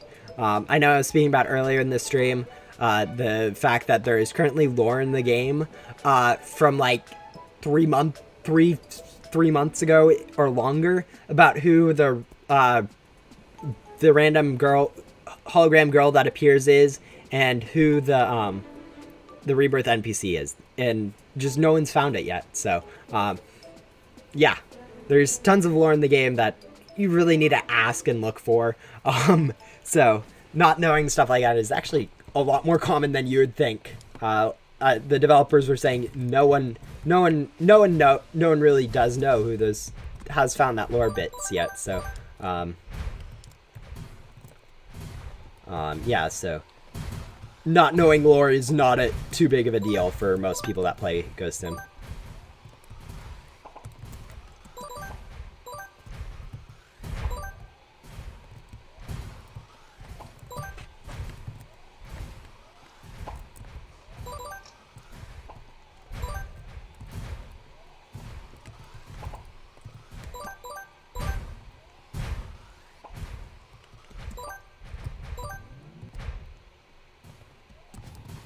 Yeah, I think that's the biggest lore element that's missing, but there's also tons of other lore out there that really no one knows about yet, just because no one really reads the dialogues of all the NPCs, including like the biggest thing I've said this earlier, but it's been about an hour I think since I last said that on stream, so I think a lot of people have changed now, but like the unfinished, when you haven't finished a quest for an NPC, they give you like unique dialogue that really can contain a lot of different elements.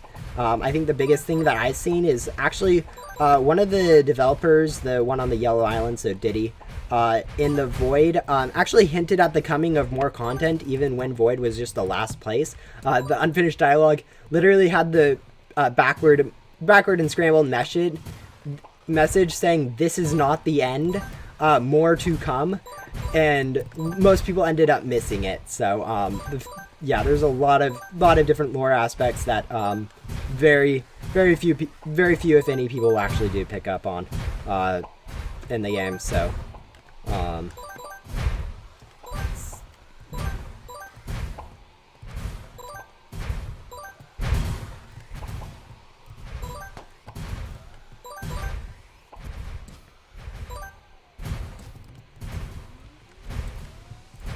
oh, and why don't you make the dragon?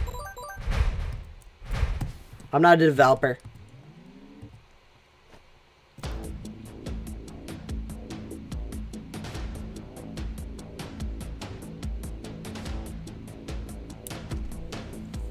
One of my quests got bugged and can't complete for an unknown reason.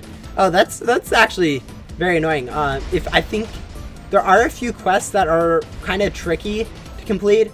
Are not very obvious. For instance, there are some quests in the back door or Ghost World that ask for a mini boss to be defeated for it to be completed. And any of they only specifically require Grim, whereas you would think that it would allow any mini boss since it says any mini boss, but it specifically needs Grim since that's what it's hooked up to. There's also, I know, Run from Fern. She asks you to go find a bowl, and the bowl is actually really annoying to actually pick up. It takes like 20 or 30 times over it, just because you're colliding with the ring above it too at the same time. So it basically picks one at random, and so you only like have a 50% chance every minute or so that the cooldown for collecting items is to actually get it, and so it can take a while to pick that up. on the last fight of Meep, can some people join in? I'm probably not going to be switching over to a public server anytime soon. Mostly it has to do with the fact that even if I was in a public server, people wouldn't be able to specifically join me. Since joins on Ghost Simulator, they only allow you to join people from the main hub. So trying to get people in to my server for the last one really wouldn't work out even in a public server. And so that kind of just won't work out. Along with the fact that I'd have to deal with other people and a lot of other coordination stuff, I'm probably not going to do anything special for that. But yeah. Yoko's 17 out of 18 is so hard. I mean, it's actually one of the easier ones. Like 6 and 12 of Yoko are actually harder than it. But it's also one of the last ones, so it gets a lot more backlash. But it's pretty easy if you server hop quite a bit. Grab the mini bosses that have already spawned in your Ghost World, and then just server hop for normal bosses and the rest of it. But yeah, don't worry about skipping. Skipping quests is never worth it. The best thing to do is just kind of hop from server to server randomly, looking for a lower boss timer and doing that.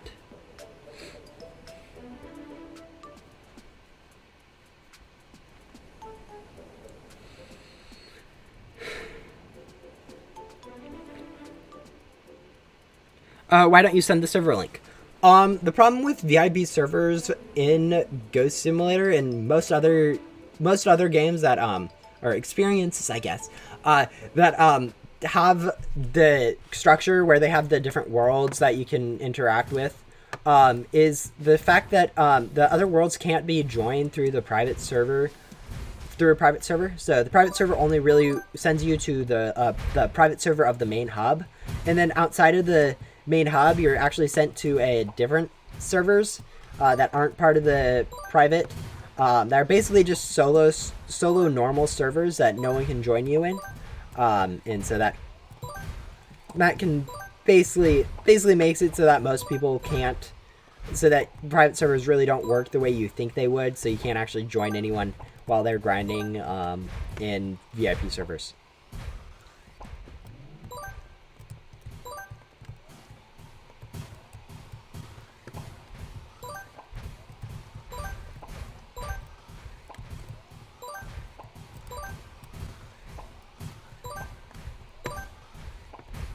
So yeah.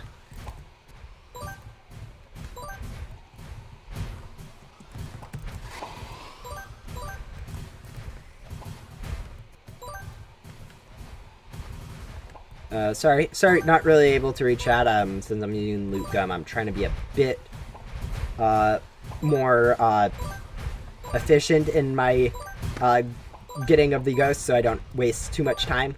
But, yeah. I did that, I'm so unlucky the ghost didn't spawn. Since you do end up usually joining the same servers, when you're joining through the normal join button, try scrolling through the server list and just picking one at random from there. That's usually what I do to find short boss timers, since that's usually the fastest way I've found. And basically just take anything under like 2 minutes or something. If you see a timer with 2 minutes or less remaining on it, just kind of chill in that server until it comes. But yeah.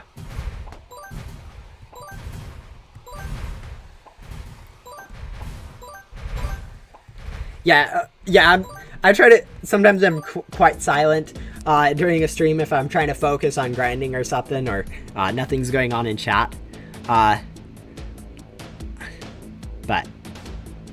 yeah, and I don't have ghostly vision. And how do you literally defeat Meep health so fast? Is it because the hero vacuum?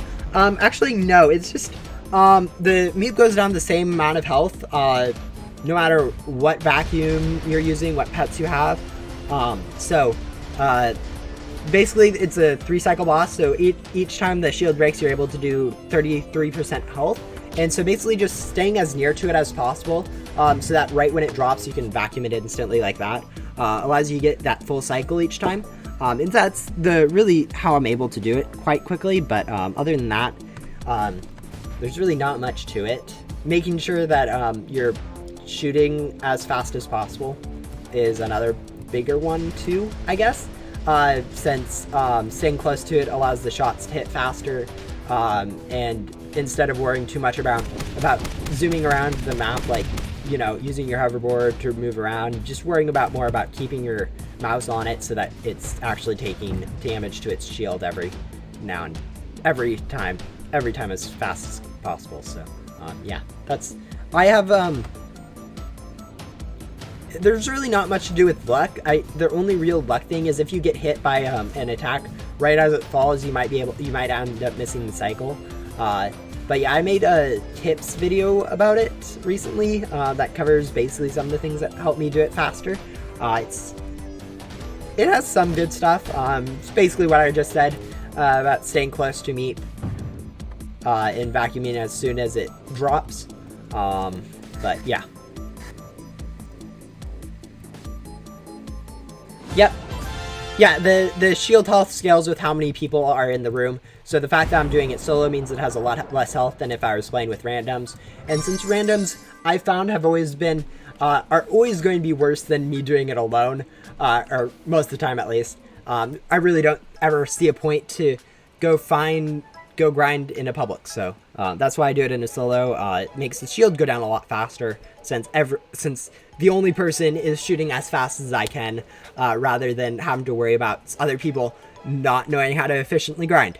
But yeah. That is kind of how the shield works. That is how bosses work. And that's why I advise people, when people are complaining about defeating bosses, I advise them to figure out how to solo it, because that makes it so much easier to be able to learn how to solo the bosses, to be able to just do it by yourself, basically. But yeah. Excuse me. I think I'm probably up to about 440. Okay. About 18 more minutes, so that's at least 3 more bosses. Probably squeeze in a 4th one. Or actually, if I do 3, I'll end up at a multiple of 5. So we'll do 3 more bosses and then probably call it there for the stream. Wait a little bit, use a glitchy loot, overcharge.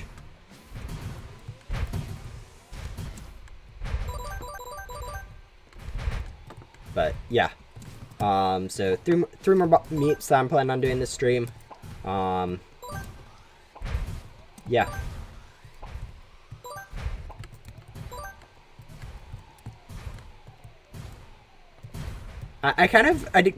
The one thing I don't like about this is these little, like, water things. They block your vacuuming of ghosts. You can't click through them, which is kind of obnoxious since I usually end up trying to click through them. And so that's my biggest annoyance with this area, is the fact that those water streams are not click throughable, or however you want to pronounce that. But yeah. Sorry if I'm missing any questions in the chat right now. I am making sure that I get through this room, since this is usually the room where I care the most about making sure I get through it efficiently. Since... Ooh, that's not good. He's like 1 vacuum left. Oh, it's a trick, because sometimes it seems like when all the servers is in the boss, it goes so slow. Yeah, having the less people there are, the more damage each player does. So it's always about the same speed with no matter how many people are in the boss fight. But since with 1 player you can control, you know their speed, you don't have to worry about other people being bad. The average, you can make sure the average is usually pretty higher, so that the whole thing goes by a little bit faster. But yeah, looks like...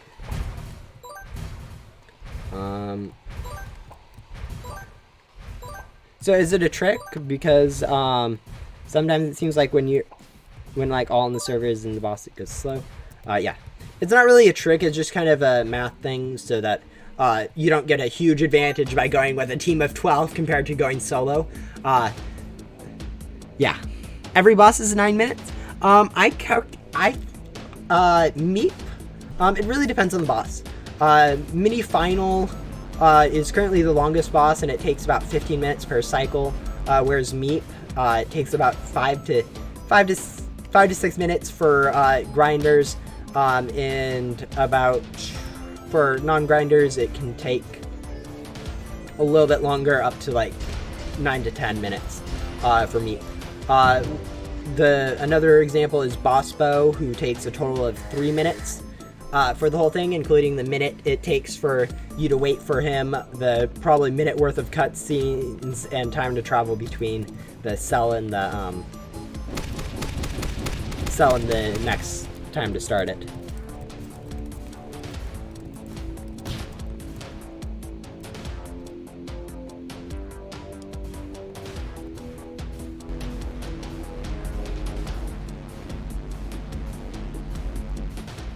Nah, I think it's just how to make things collidable and stuff. Making it so that things go through it actually does take a little bit of time to make sure everything that you want to be able to be clicked through can be clicked through and stuff like that. It's not really worth the time. It's a small annoyance and not really too big of a deal, and just more of a small oversight than anyone's fault. But yeah.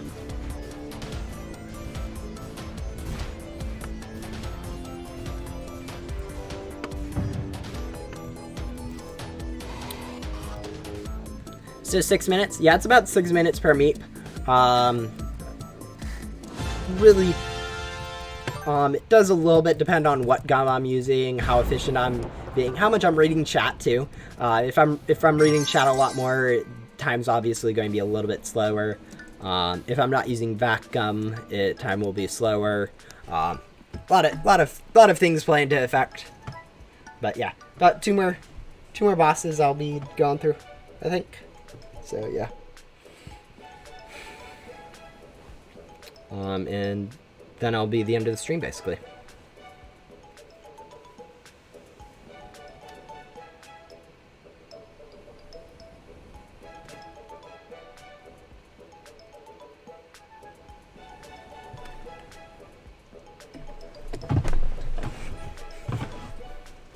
What about some of the ghosts in the Ghost World? On the Green Island, it is a pain to try to vacuum the ghosts on it.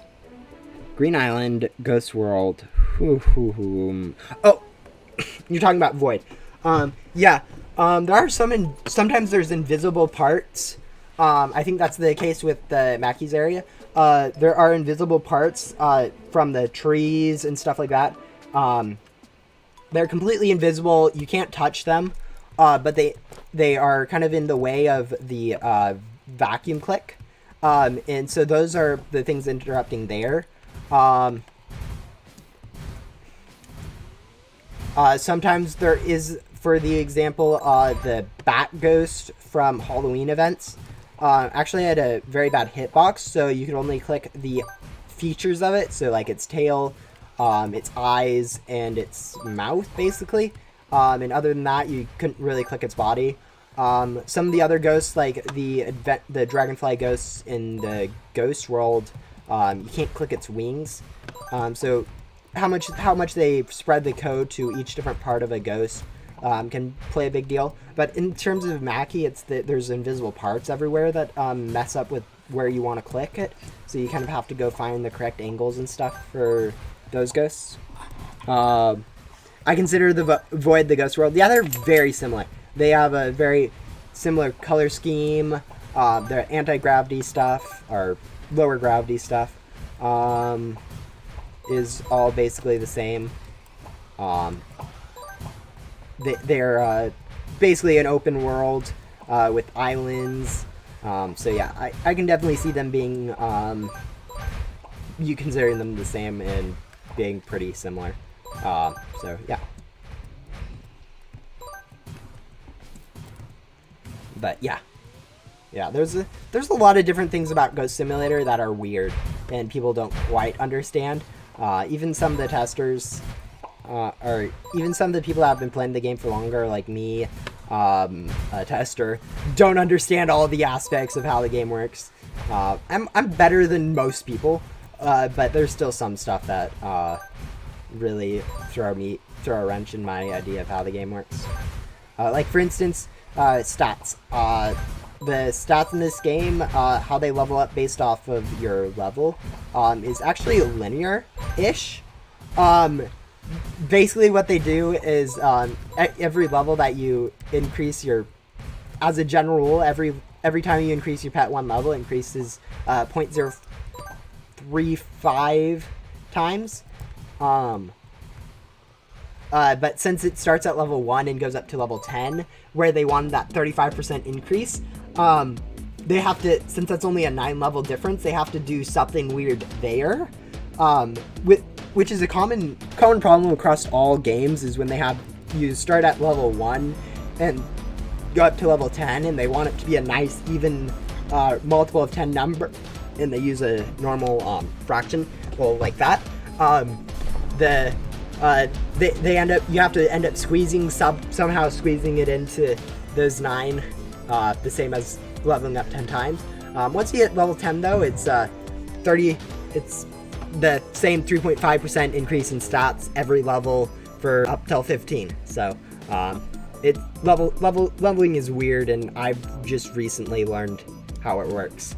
Don't want to spoil the boss fight in the White Castle. By the way, have you ever got the mini guardian? I haven't actually grinded enough to get the mini great guardian. It's one of those things that's in the back of my mind, but it's really not worthwhile for me to do.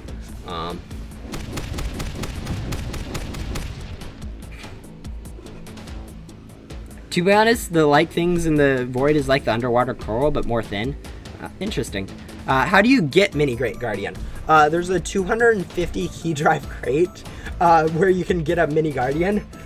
It's one of the bigger jokes in the game right now, since it takes forever to get, and by forever I literally do mean forever. It's very long. 250 keys from Great Guardian is a lot of keys. Compared to recent bosses, it's harder to defeat than most recent bosses. It probably takes longer than Meep. And it has really low stats, so very few people actually go for it. And since it has low stats, and it's hard to go for too, so it's one of those things that it's kind of been ignored in the game, I guess. I thought it was 50. Yeah, it's a lot for how little stats it is. It takes brief math here. Assuming you have 2 times boss drops and you aren't using gum, which is about what most people will be doing when grinding for it. It takes about 6 to 7 minutes, I think.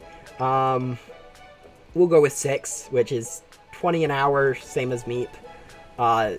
That's still 10 hours there, 10, 12 and a half hours to grind for one, which in that time a lot of grinders can get multiple cosmic wings.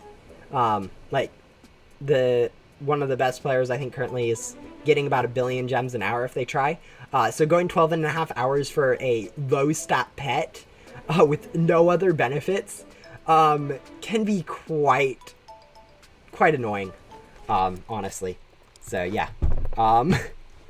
yeah, it's not worth it for just an. Oh, it's not even okay. It's worse. It is worse in stats than the current code godly pets. So you can't even call it okay. It's just bad in stats. So yeah, it is not it's kind of a joke at this point.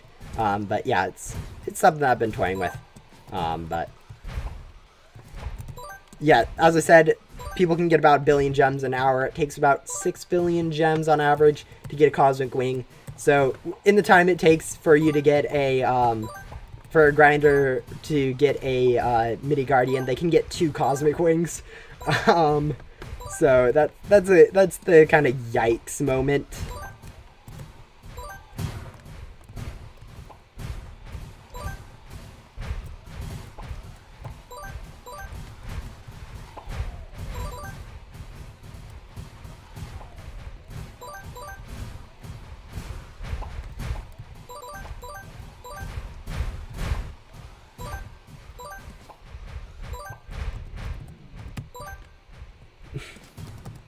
One of my quests is to complete the junkyard obby, but when I do it, it doesn't do the quest. You have to click on the book, and sometimes they can be a little bit tricky, especially if you already collected another item recently. So one of the things that you can do is just kind of spam on the book, spam clicking on the book. I think that's one of those. I haven't done it recently. I think someone else has had problems with it, so it might actually be a small problem. Yeah, just clicking on the book. Make sure you're in the junkyard and not in the construction yard or whatever it's called, construction site. Since I know I get those two confused quite easily, make sure you're in whichever one it is rather than the wrong one. But yeah, and clicking on it would be pretty good.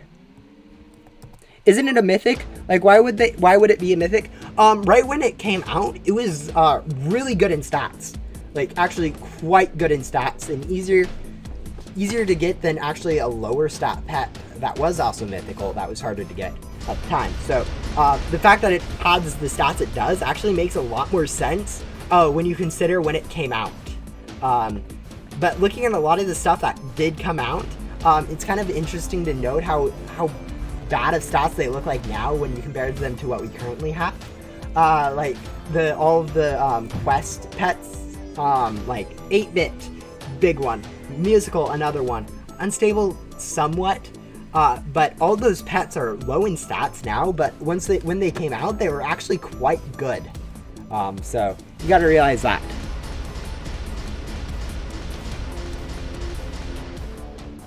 Wait, will the update be today? There isn't going to be an update today. The update is going to be next week. They update every 2 weeks on Friday around this time. But yeah.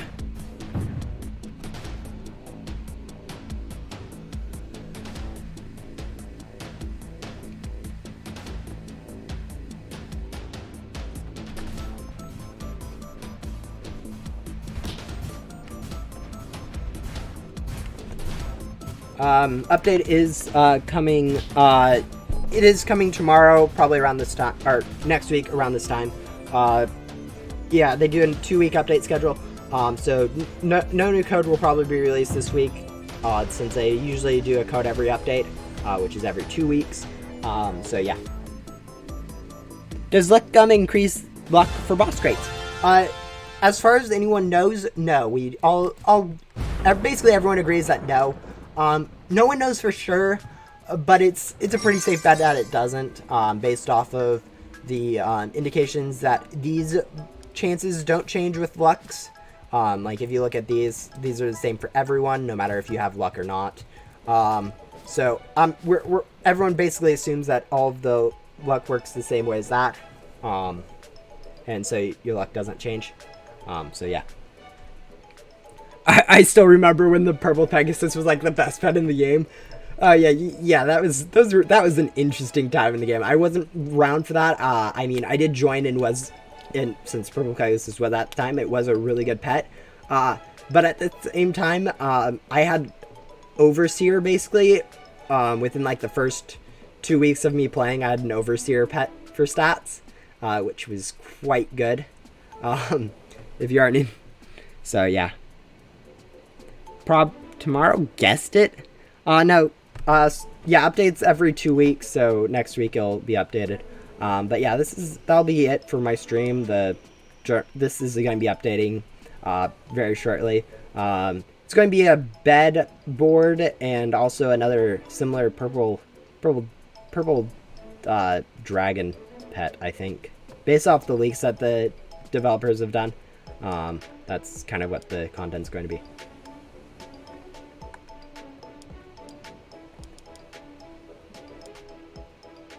See, yeah, not quite in there yet, but yeah, it should be out now. Yeah, another purple dragon-like pet. This one in an eggshell over there, and in the bed. So yeah, that's the nuke stuff. And yeah, that'll probably be it for it. I think this is probably it for the stream too. Thank you to everyone who came out. Can you check your keys? Oh yeah, right back when everyone was excited for thing. I have 445 keys, which I think, if I look at what the thumbnail for my stream was, what was it? I think I started with like 350-ish. So I got about 80 to 90 keys in this time. So that's pretty good. Yeah. People, right when any of those pets came out that you think are low stats now, they were actually quite good for when they came out, or at least decent. So yeah, it can definitely be interesting. But yeah, I think that'll be it for the stream. Thank you to everyone who come out. Probably this is going to be the last time I do a stream. In about next few days, I will probably be doing a video on me using these keys and these emeralds to unbox some stuff.